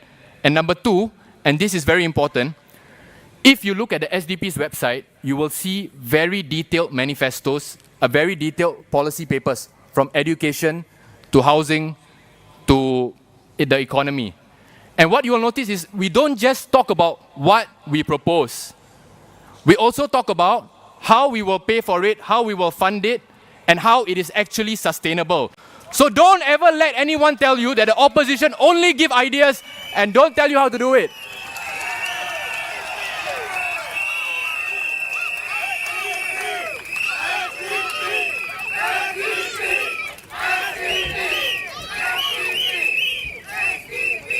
Ladies and gentlemen, the money is there. The only question is, how do we want to redistribute it to society so that all of us can start thriving and not just surviving? We need to relook, because every time we raise this, they talk about, oh, you're raiding the reserves. But you don't ever hear that being talked about when they come up with new policies. So the question is, let's have an open debate, a fair policy debate, based on facts, based on figures, and let's again reject the politics of fear. My fellow Singaporeans, do we want a system that only works for the top 1%? Do you want to struggle every day with no end in sight? Do you want to continue living like this for a long, long time? There comes a point in time where we pause, where we say, look, we have gone with this party for so long. Let's look at the other side now. Enough is enough. Cukup. We must take our lives into our own hands. We cannot continue like this anymore.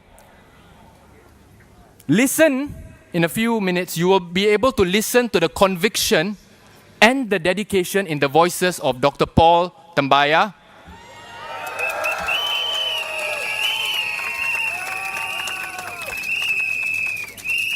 and Dr. Chi Soon Juan.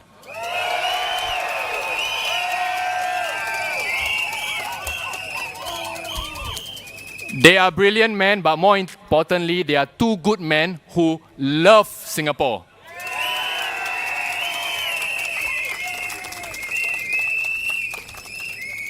Ladies and gentlemen, the last part of my speech, I want to talk about the three qualities of the SDP MP. First, we have to understand that the MP has three main roles. Many people think the MP's job is just erecting sheltered walkways, usually just before elections. But the first job of an MP is to take care of an estate. But this is the bare minimum, my friends. This is the bare minimum. Every month you pay SNCC fees, you are already paying for this service, right? An estate manager will take care of municipal issues. Yesterday, my colleague, Dr. James Gomez, released the SDP's Town Council plan. You can read up more about that. But basically, what we can promise you is this. Number one, your SDP MP will be a full-time MP. Number two, we will not appoint managing agents. We will take care of the estate ourselves, and we will bring in ideas from the community.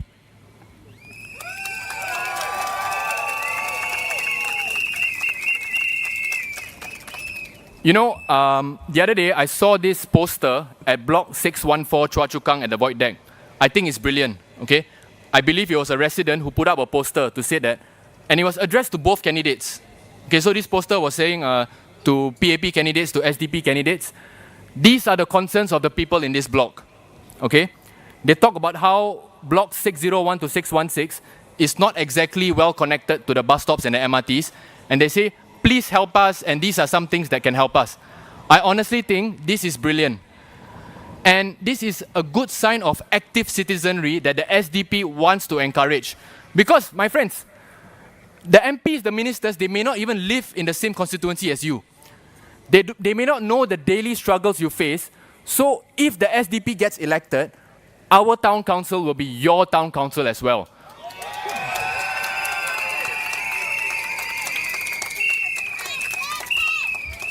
And I want to be clear, just to clear the air again, tonight is all about dissipating the politics of fear. Thanks to the relentless advocacy of the Workers' Party, these days, you still can get CIPC grants quite okay. So it's not like those days where in Hougang and Potong Pasir where your constituency may be left behind. These days, it's quite an even playing field. You can ask your friends in Sengkang, ask your friends in Aljunied. So basically, my point is this. You will not be shortchanging yourself in any way by voting for an SDP MP in terms of your estate. Rest assured.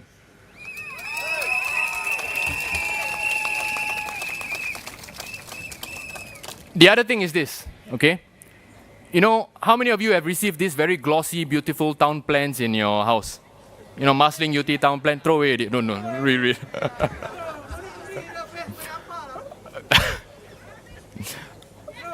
Okay, what I suggest is, if you go through the list of things on the list, right, you will realize that many of these things are not PAP initiatives, but government initiatives.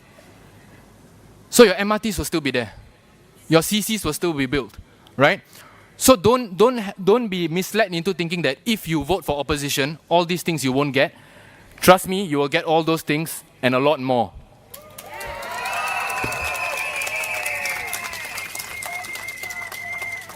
The second characteristic of an SDP MP is someone who is tireless in advocacy.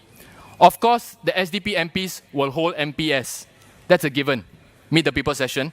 But in addition to MPS, or rather, before I move there, in terms of MPS, right, what we want to do is we want to restore dignity to MPS.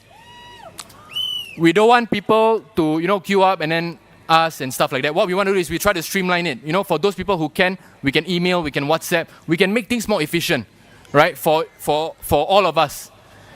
And usually MPS, people like to go there to seek help. In addition to MPS, what we will also have is town halls.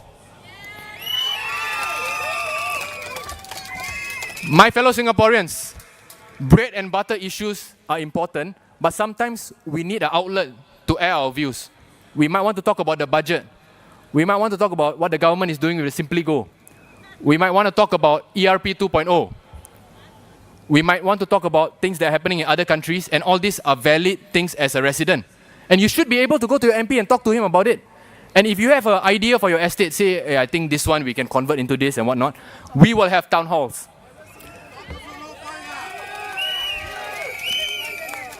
Have you ever had a town hall with your current PAP MP?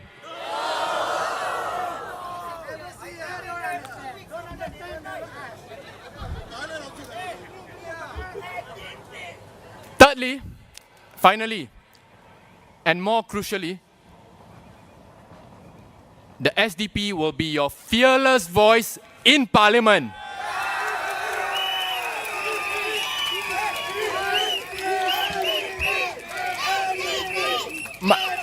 My friends, my fellow Singaporeans, especially younger ones, right? What I strongly suggest you to do, there's a very good website, Instagram page called CAPE, cape.sg, okay? CAPE, cape.sg. They have a very nice parliament tracker. I would suggest, really, go to their website, go and check out how many times your current MP has spoken up in parliament. How many times has he attended parliament? How many questions has he asked? The types of questions that he asked. Because, let me tell you, if the SDP goes into parliament, we will break all the records.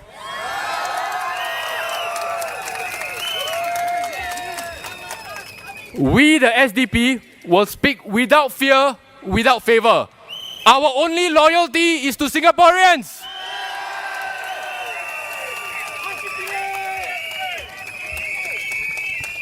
We will make sure that we ask the government tough questions. We will hold them accountable.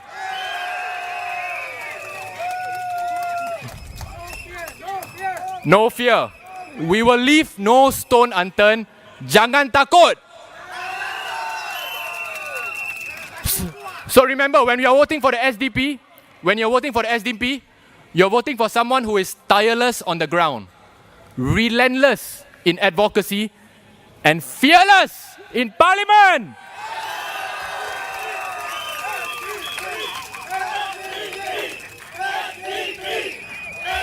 My fellow Singaporeans, do you want an MP? Do you want an MP who takes good care of your estate? Yes, but remember that's the bare minimum. Now, do you want an MP who is fearless in parliament and asks tough questions? Are you sick and tired of template email replies? Do you want an MP who actually voices out for your concerns, for your needs in Singapore?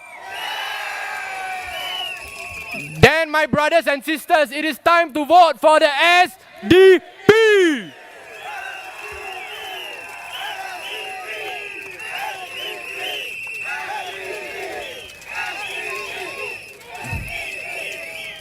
My fellow Singaporeans, what we need right now is to come together to build a community. What we are taking is not a leap of faith. A leap of faith is when you don't know what's happening. Today, hand in hand, we're going to take a step forward to a better, a brighter Singapore together. And together, we will make Woodlands roar again.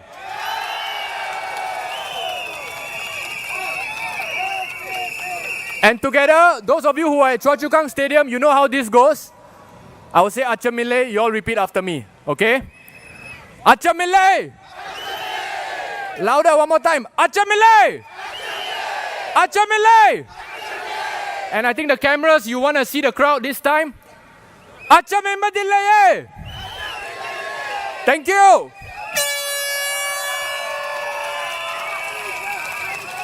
Ladies and gentlemen, Arifin, everybody! Thank you, Arifin.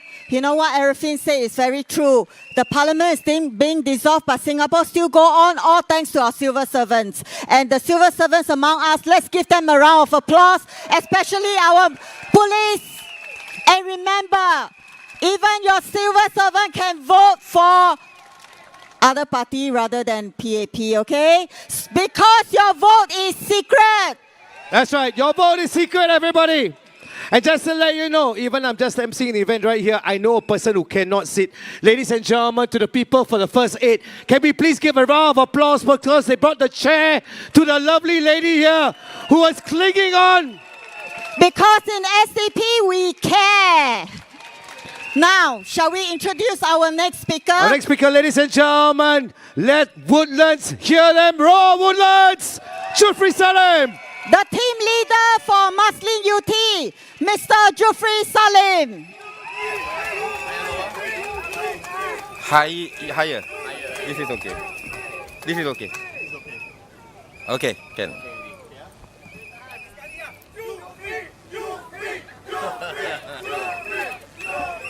Good evening, everyone. Thank you for coming to our rallies. Please give yourself a round of applause. So beautiful. Allow me to make a quick introduction to my team. We have Jijin Wong, who is hardworking in her quest to ensure that no stones are left unturned. Next, we have Alec Tok, someone who is always ready to give a listening ear and understand you. And as you have witnessed just now, the youngest in the team, Arifin Shah. Can we hear that one more time? His passion to serve the best for the people speaks for itself. And my name is Jufri Salim, and we are your SDP candidates for Marsiling-Yew GRC.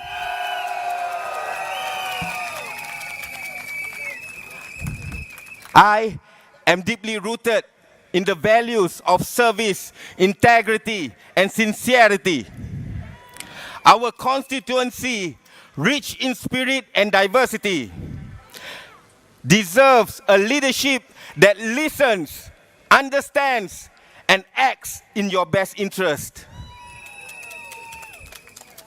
And I'm here not to give empty promises, not to sugarcoat policies, but to speak straight from the heart, to speak honestly.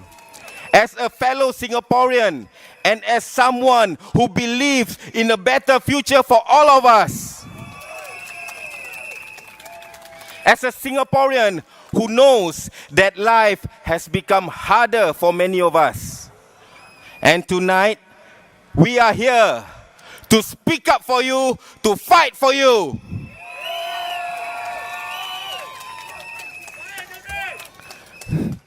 Let's talk about our town, our home, Marsiling-Yew GRC. How many of you is from this constituency? Now, in recent years, months, and the past days, I've walked through our estates, visited some of you at your doorsteps, sat with residents at hawker centers, coffee shops. We had long chats over kopi o. You know what residents have told me? Jufri, how come we have walkways that go nowhere? Barbecue pits nobody uses. Why spend money like that when we have real needs not being met? And you know what? I have to agree with the residents. This is not good planning. This is wasting your money. I say, no more top-down planning. No more wasting your hard-earned tax monies.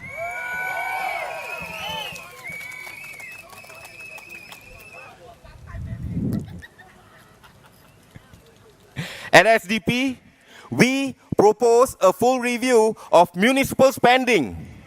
You deserve walkways that serve, parks that work, spaces that reflect your real needs. Something...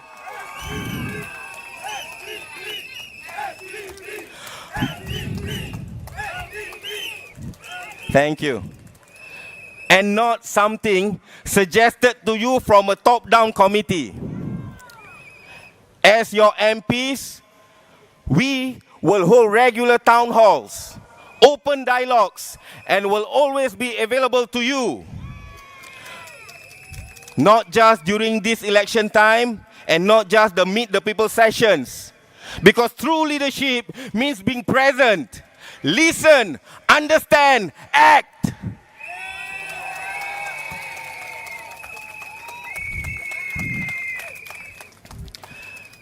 Let the people decide what we need, not consultants behind the desks. And then there's the MRT. The MRT lines that were mentioned in the PAP's Marsiling-Yew town plan. Some of you asked me, hey bro, if SDP wins, MRT kena cancel or not? Well, let me say it loud and clear. These are national projects managed by our capable civil service, not political pawns. They are not your political toys either. The Cross Island line, the Jurong Region line, the Downtown line, these have been in the pipeline for years. The civil servants at URA and LTA, they plan 10 to 15 years ahead. Whether it's PAP, SDP, or anybody else, the MRT lines are coming. But what we can promise is that SDP will make sure they are done right, with good access and with residents in mind. And yes, I've also pushed for expanded sheltered prayer spaces at An-Nur Mosque in Marsiling. Because our Muslim brothers and sisters need safe, accessible space, especially during peak times like Hari Raya and Friday prayers. This is not just a request. It is a basic matter of dignity, safety, and inclusion. Now let's talk about what is hurting every household.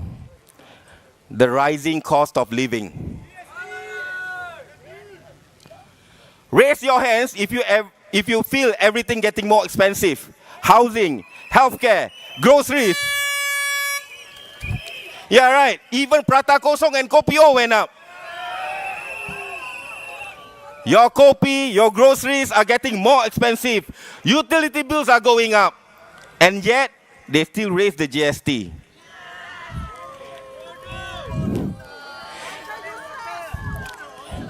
At SDP, we say, no more GST on essential items. No more for food, medicine, and public transport, because these are not luxuries. We'll shift the burden from the everyday Singaporean to the ultra-rich.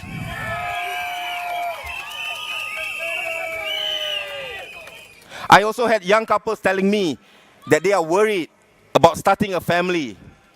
Seniors tell me their savings tak boleh tahan already. This is not okay. We need to tackle the cost of living now. And I also understand between MediSave, MediShield Life, CareShield, it's a system that confuses more than it helps. That's why SDP proposes a universal healthcare system, simple, transparent, and fair.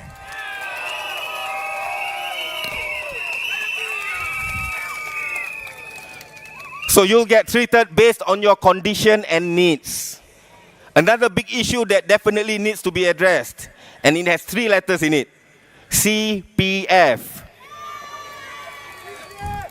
Recently, I met a 70-year-old who said, I've worked for decades, but I cannot see or use my own money. Isn't it true?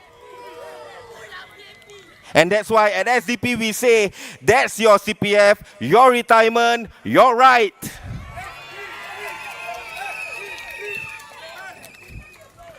We want more flexible withdrawal options and fairer returns. Seniors, our senior citizens, should live with dignity, not to be made to collect cardboards, sell tissue paper, and beg on the streets.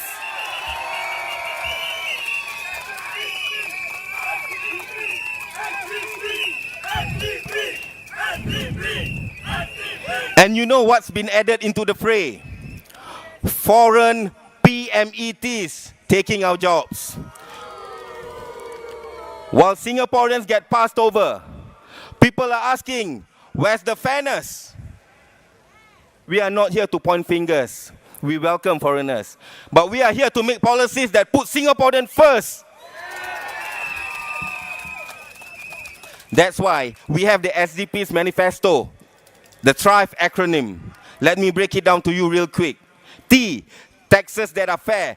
Reduce GST, zero GST on essentials, and ensure the ultra-rich contribute fairly. H, healthcare that is universal. One simple national system. Scrap the confusing patchwork of MediSave, MediShield Life, and CareShield. R, respect for the planet and people. Protect our green spaces. Uphold freedom of expression. Ensure clean air and strong civic society. I, immigration that is rational. A balanced approach to population growth. Opportunities for those who want to contribute without crowding out the locals. V, verse that works. We were promised verse of voluntary early redevelopment scheme in 2018. Still, nothing. Our solution ensures aging flat retains value and young families can own homes affordably. And last but not least, E, education for thriving, not just surviving.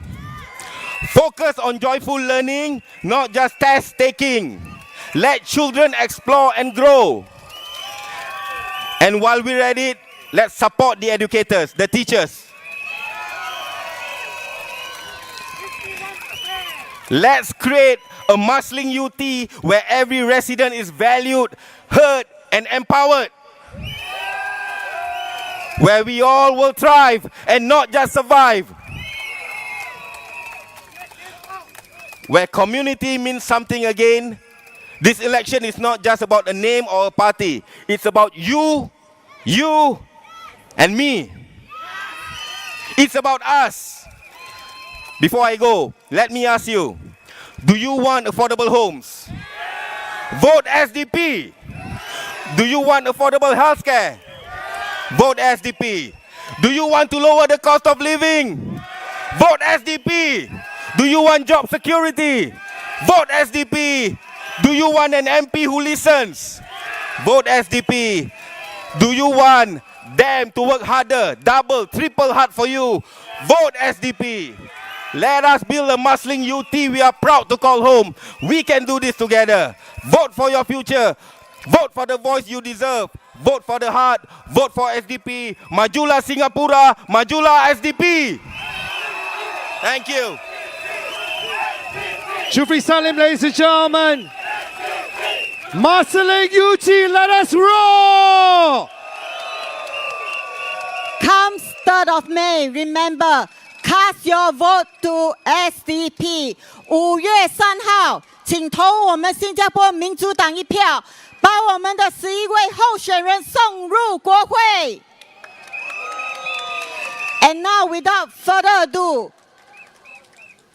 let us introduce the man you're waiting for. The very deserving man to be in Parliament. Bukit Panjang resident. Let me hear you roar. Dr. Paul Tambaya. Yeah. No, it's okay. Actually, a little bit higher. Okay. Yeah. Okay. Okay. Yeah. It's different height. This one a little bit higher. Okay. Yeah. Okay, dear residents of Marsiling-Yew, thank you so much for coming out this evening. We are now at the halfway mark of this campaign, and I must say it's been a great experience interacting with the voters, learning from my colleagues, having a rare opportunity to discuss politics frankly with my fellow Singaporeans.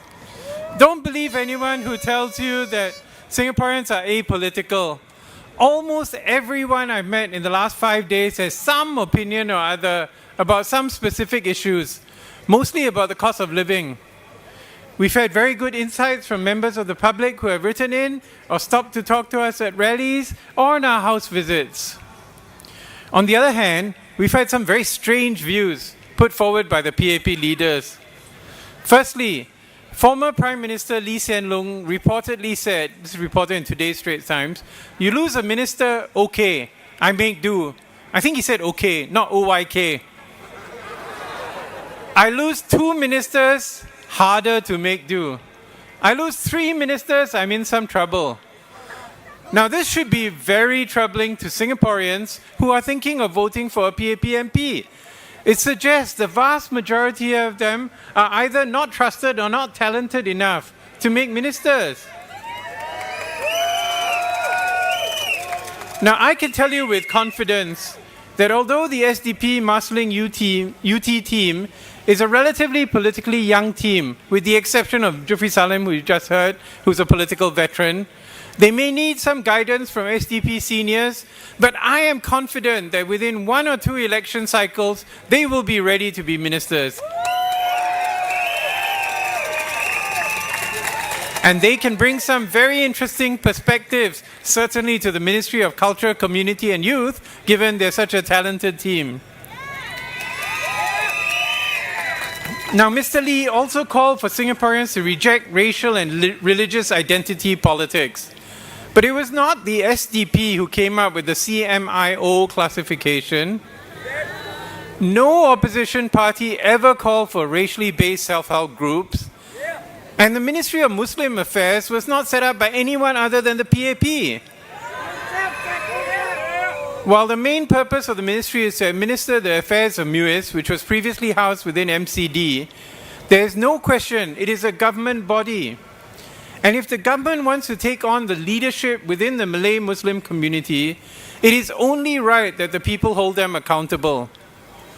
Now, recent events have made Singaporeans question the ability of the Singapore government to be fair in handling sensitive matters affecting the community. So it's natural for the community to feel upset if they think their appointed leaders are not doing their job. They do not need foreigners to tell them when they see with their very eyes. In fact, the accusation that any questioning of the competence of government-appointed leaders by the community is a sign of disloyalty to Singapore is divisive and unfair. As we've seen time and again, the PAP leaders, like the rest of us, are not perfect. If they cannot handle the concerns of the Malay Muslim community or any community for that matter, they need to admit it and listen to the people, not turn around and blame the people for questioning them.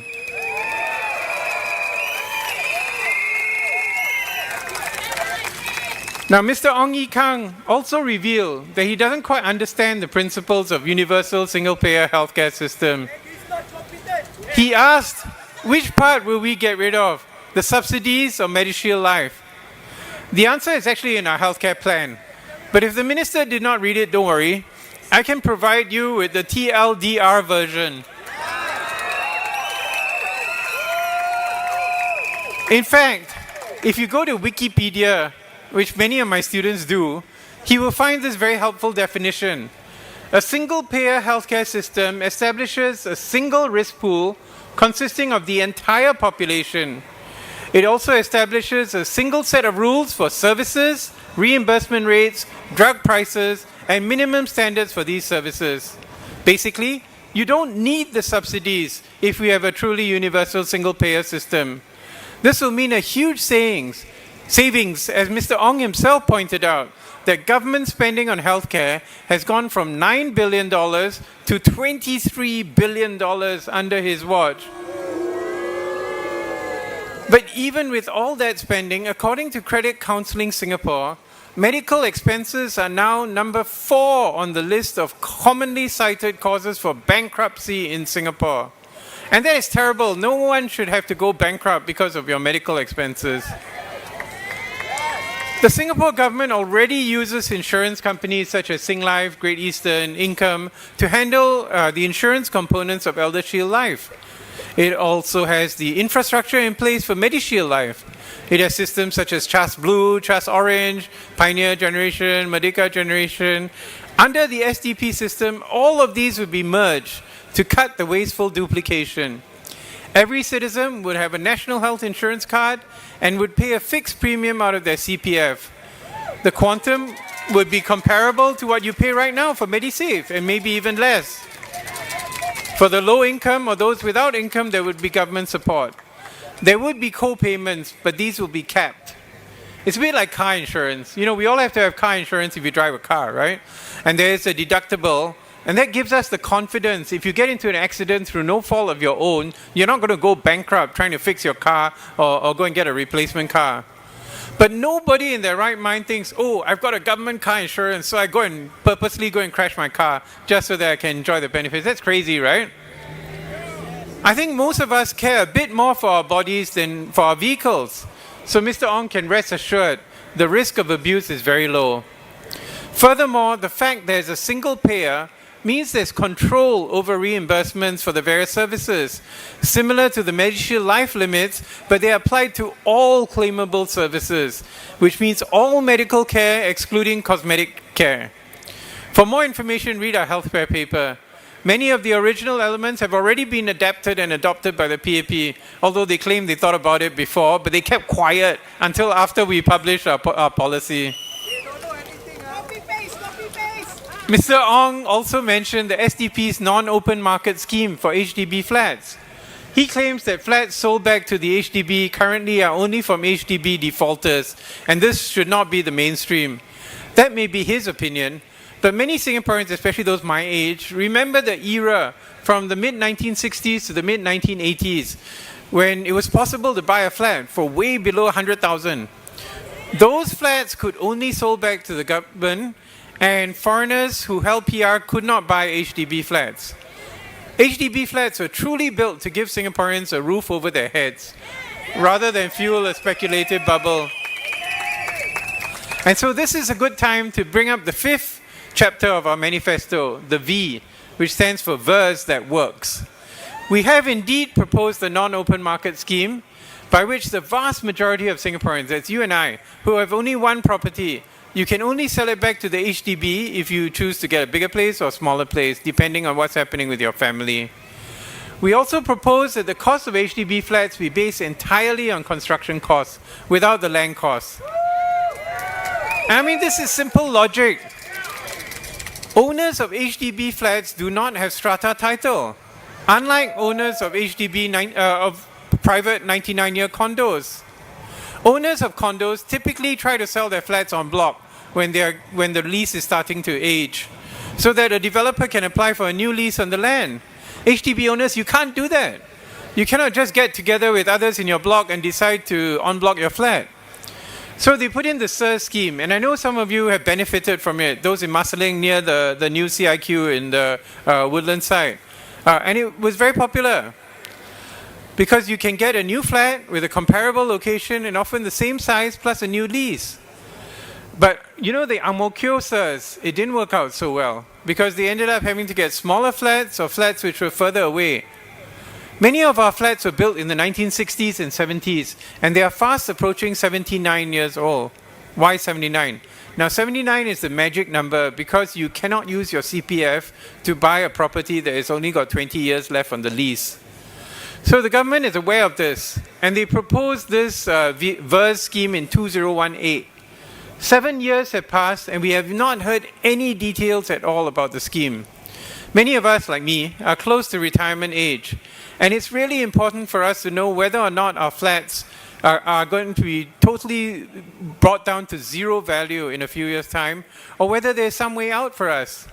So this election is a crucial one, because it is possible that the PAP will interpret anything more than 61% of the vote as a strong mandate, and may not see the need to listen to the public when it comes to the details of the VERS scheme.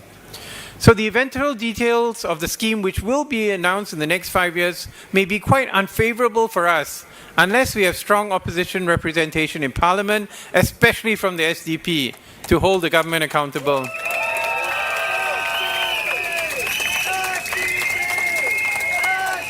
Okay, enough about old people and our aging flats. Many young people have come up to me to ask about the ridiculous cost of new HDB flats. And they are completely right.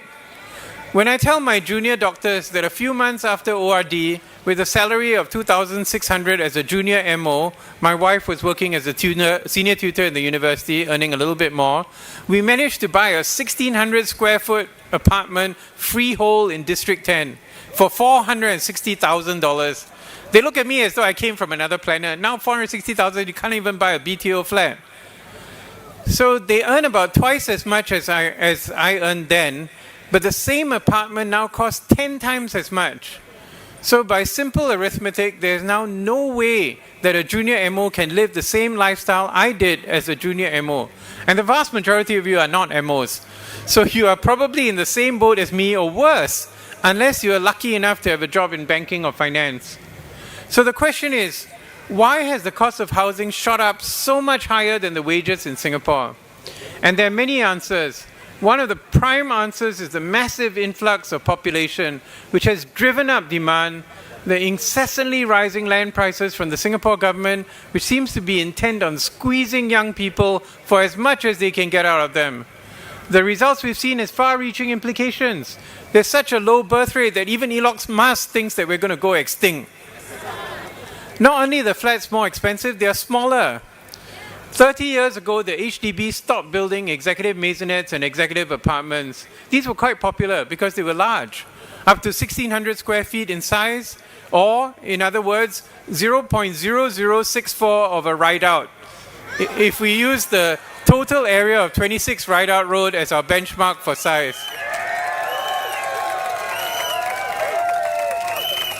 The largest HDB flats which are being built right now are the multi-generational HDB flats, which are about 1,240 square feet or 0.0049 of a ride-out.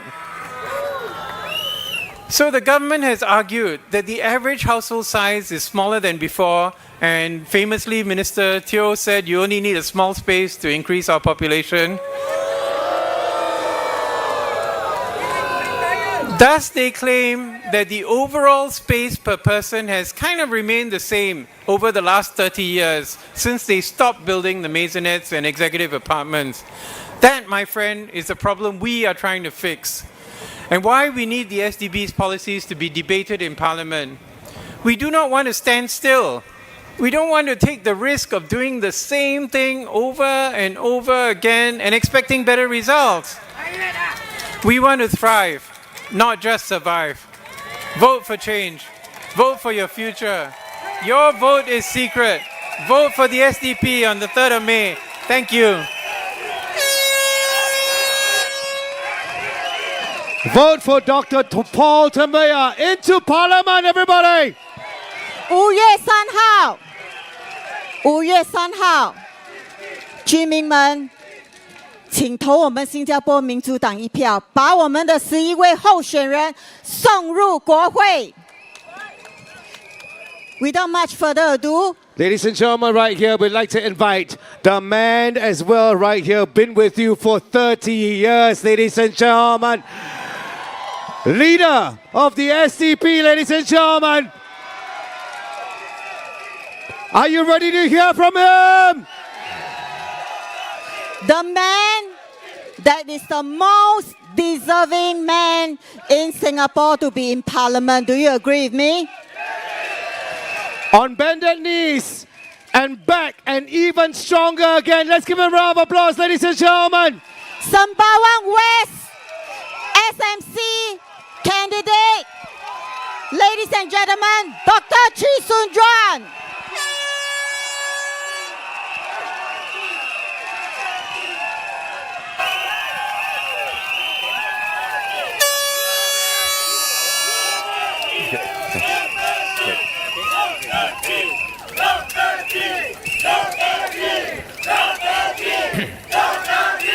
Thank you.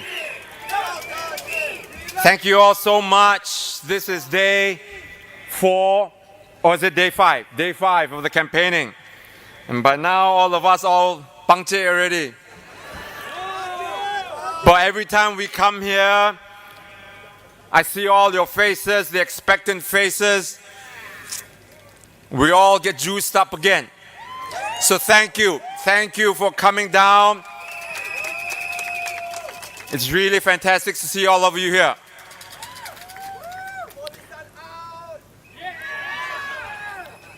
Now, Leader of the House, Ms. Indrani Raja, she said in Parliament a couple of years ago that MPs should be treated with dignity and respect. I agree. She also said, and I quote, politicians do become targets. And when they become targets, it makes it very difficult for them to carry out their duties. It takes a toll on them. And let me put the question back to Ms. Indrani. Do PAP politicians, with your policies, treat Singaporeans with dignity and respect? Do your policies not take a toll on the people? Now she says that MPs should be treated with respect. But then you raise the cost of living. You make our lives so stressful. And you say that our criticisms are taking a toll on your MPs. Can she be any more tone deaf?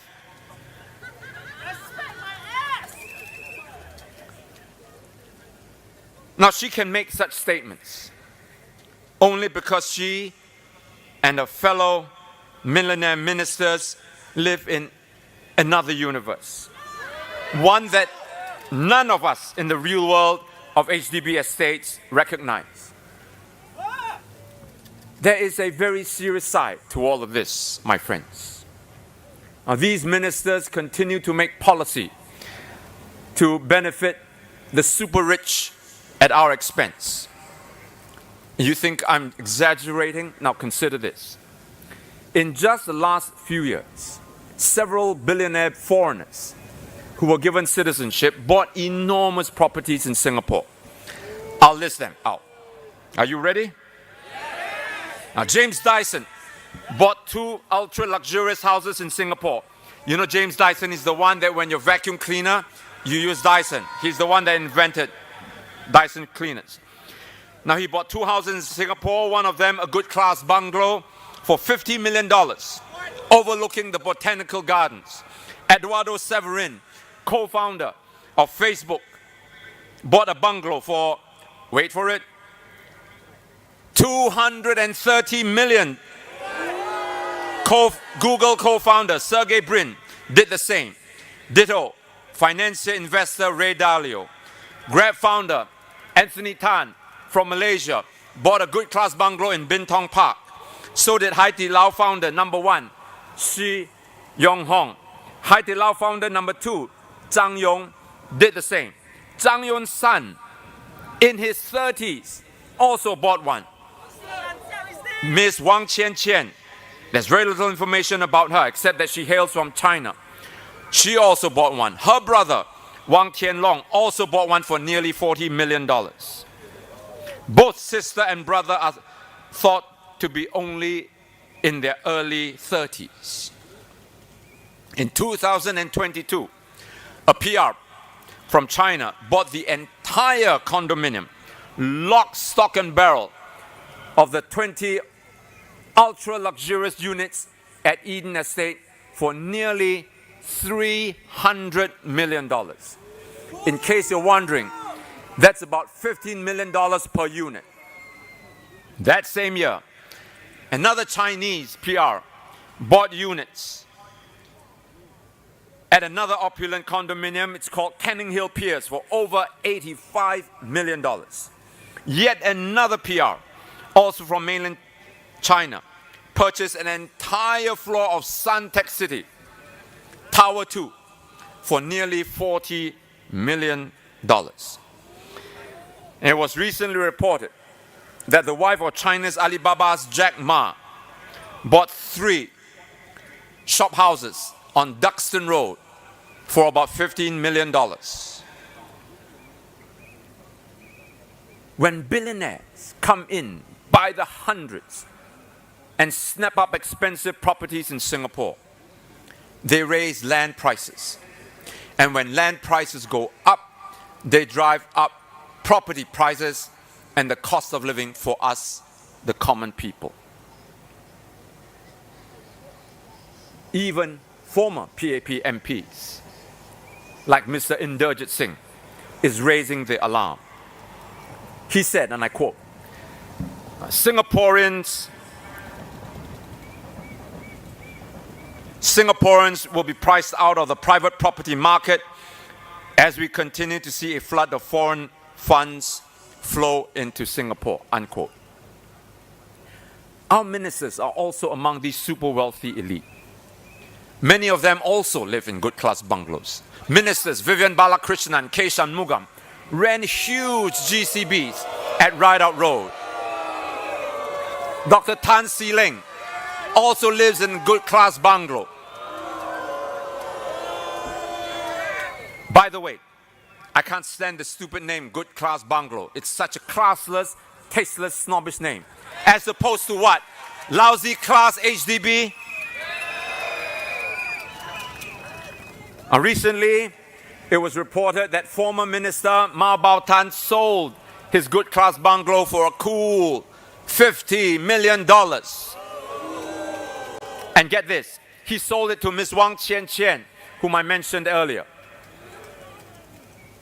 Mr. Shanmugam sold his good class bungalow for $88 million.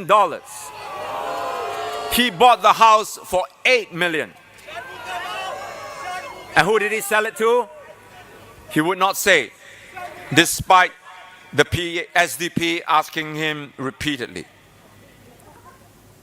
My friends, we have a problem on our hands.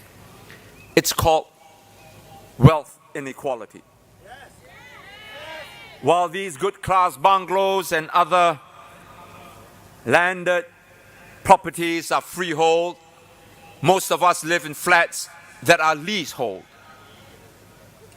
I don't have to tell you that while these super wealthy people get to pass on their wealth to their children, we have to surrender our flats back to the government at the end of the 99-year lease. This will cause the wealth inequality to expand and ultimately to the fracturing of our society. The PAP keeps stoking the specter of race and religion that will split our society. No. It is the widening inequality between the rich and the rest of us that will tear our society apart. Again, don't take my word for it. Establishment figures are cautioning against such foolishness. MAS Managing Director Ravi Menon, he said, and I quote, income from property grows much faster than income from work. And this adds to wealth inequality. This is a development that we should be deeply concerned about. End quote.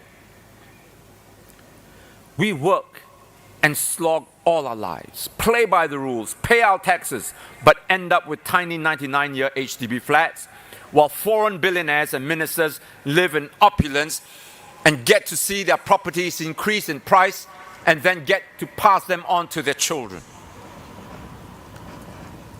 Does Ms. Indrani Raja still think that we shouldn't feel disrespected and robbed of our dignity? And we are constantly reminded that our country is small and that we face land constraints. Then why is the government not protecting our land and keeping it for our own people? Why is it actively courting wealthy foreigners to come here and then allowing them to buy up expensive property? Why do ministers like Shanmugam get to live in a house that is the size of 3 football fields? Turn around. Just look at what's the space that you have around. His property is 3 times of the football field that you're standing on right now.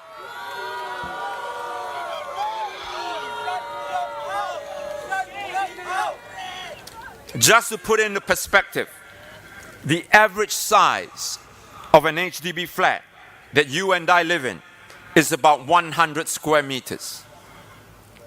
Mr. Shanmugam's house at 26 Rideout Road is 23,000 square meters.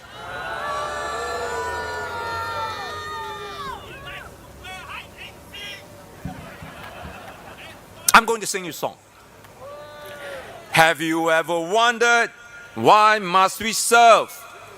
Because we love our land, we want it to be free, to be free. Guys, you remember this song when we sang during our BMT? We gave 2 years of our lives for this land of ours, and 20 more when we do our reservist duties.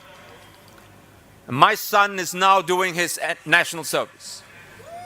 If an armed conflict breaks out, he will be called to pick up his rifle to defend this country. If that happens, I'll fight alongside him.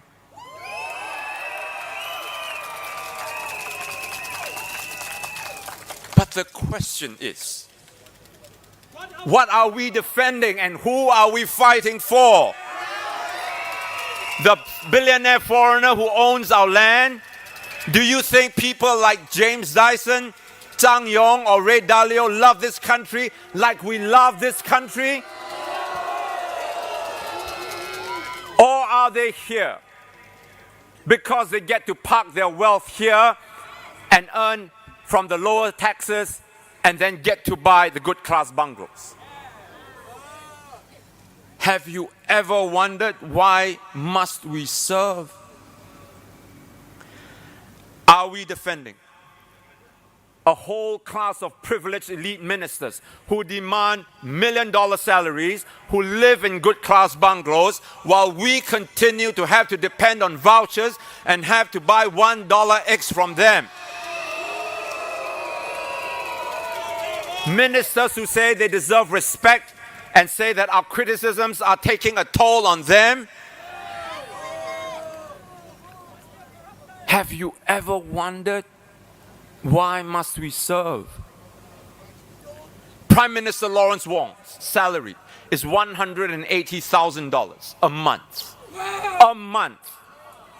Even junior entry-level ministers earn $100,000 a month. Even the young ministers are making $70,000 to $80,000 a month. How much are you making? In 2021, the government reported that 52,000 workers earn less than $1,300. And this amount includes their CPF and workfare payouts. Many are homeless and eat just one day a meal. Sometimes they don't eat at all. The ministers thrive, the people just survive.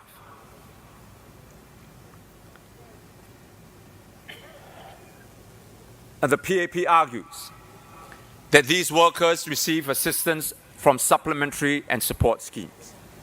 Why do our workers have to earn such paltry salaries in the first place and then have to depend on government handouts? Shouldn't they be paid their rightful wages? Any Singaporean who works full-time must be paid a salary that will allow them to put food on the table, pay for a roof over their heads, take care of the children's education, retire in security, and be able to pay for their medical bills when they are old. In other words, they must achieve financial security and freedom.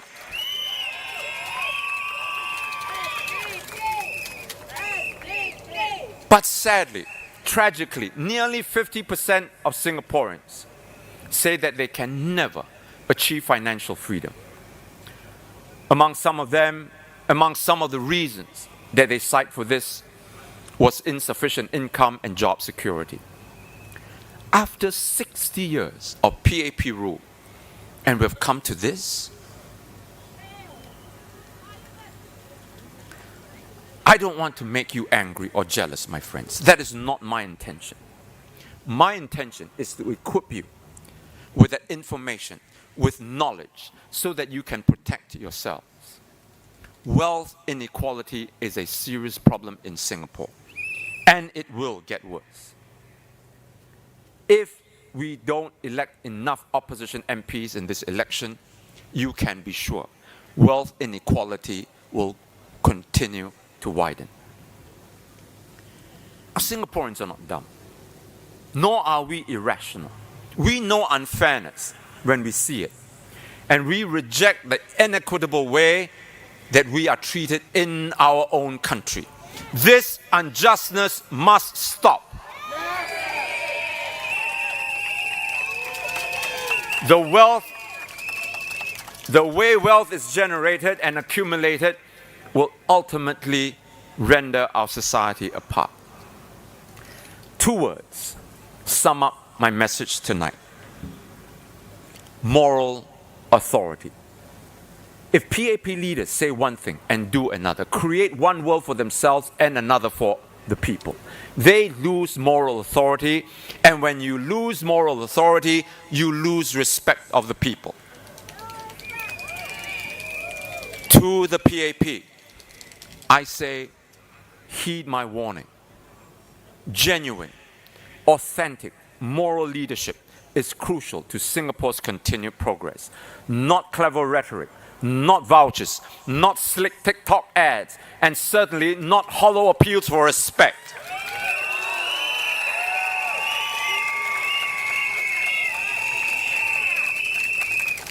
Now, we all know that deep in our hearts, the PAP has lost its way. They have forgotten who they serve. They put profits before people, power before principle. When leaders govern for themselves instead of for the people, something precious is lost. It is our future they are selling. It is our dreams they are trading away. And look at around you. Every year, prices go up. Water, gas, electricity, GRC. And every year, they tell us to tighten our belts while their bank accounts grow fatter. This is not governance. This is exploitation. And every 4 or 5 years, our ministers suddenly like hawker food very much. And then they'll sit with us commoners and have kopi and kaya toast.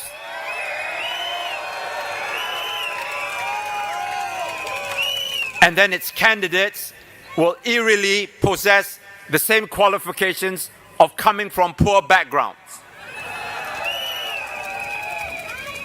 And then their leader will even whisper sweet nothings into your ears, like, "We are here to listen to you." And after the elections, where will they be when our bills pile up? Where will they be when our jobs are under threat? Where will they be when our families struggle to get by? No, we will not be fooled again. Not this time.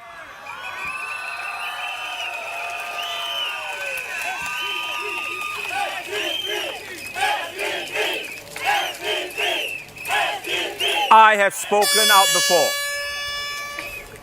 and I say it again now. If we don't stand up, if we don't act, the cost will be more than we can bear. The price will be more than we can pay. And it will be our children who will pay the highest price. But my friends, there is another way. The Singapore Democratic Party stands ready to fight for a Singapore where your voice matters, where your future is protected, where you don't just survive, you thrive.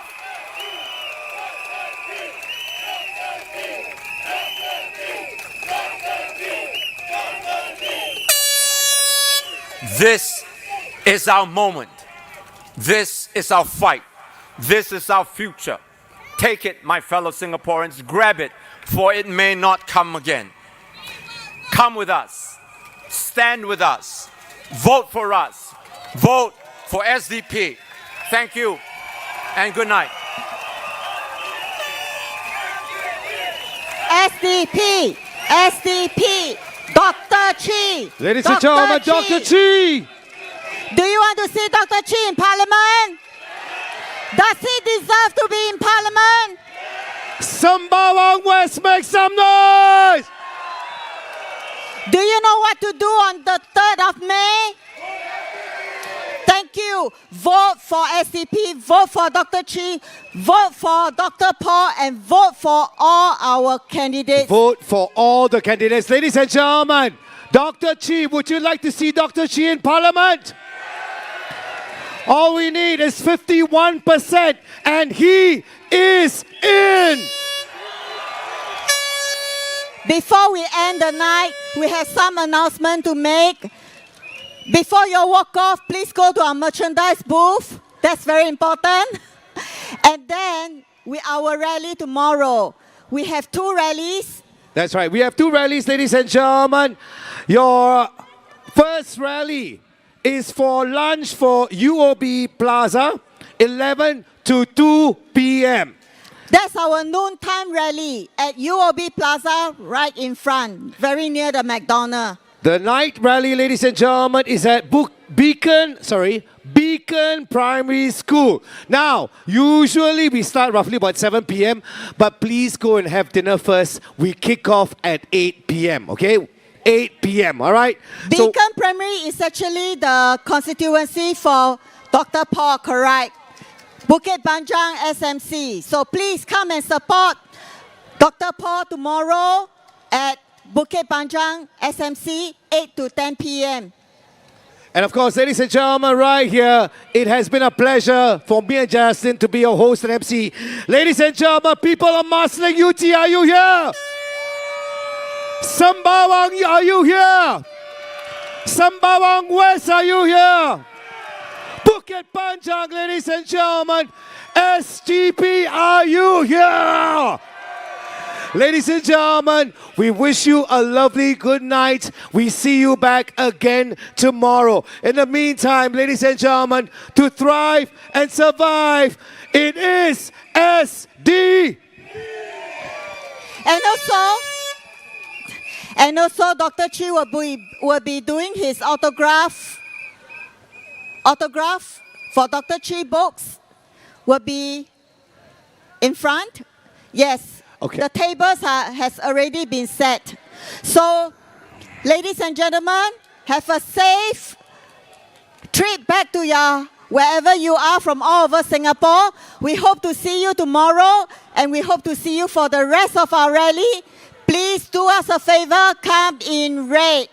Yeah, come in red, ladies and gentlemen. Even your MC here will be coming in red.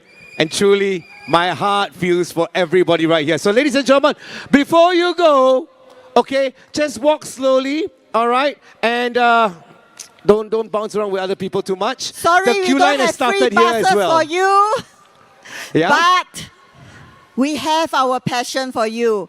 And thank you for coming to our rally. Thank you, our volunteers. Thank you, our media team. Thank you to our men in blue. Thank you. Thank you for keeping us safe. Most importantly, ladies and gentlemen, thank you to each and every one of you. Thank you very much, everybody. Thank you, supporters. We will see you tomorrow.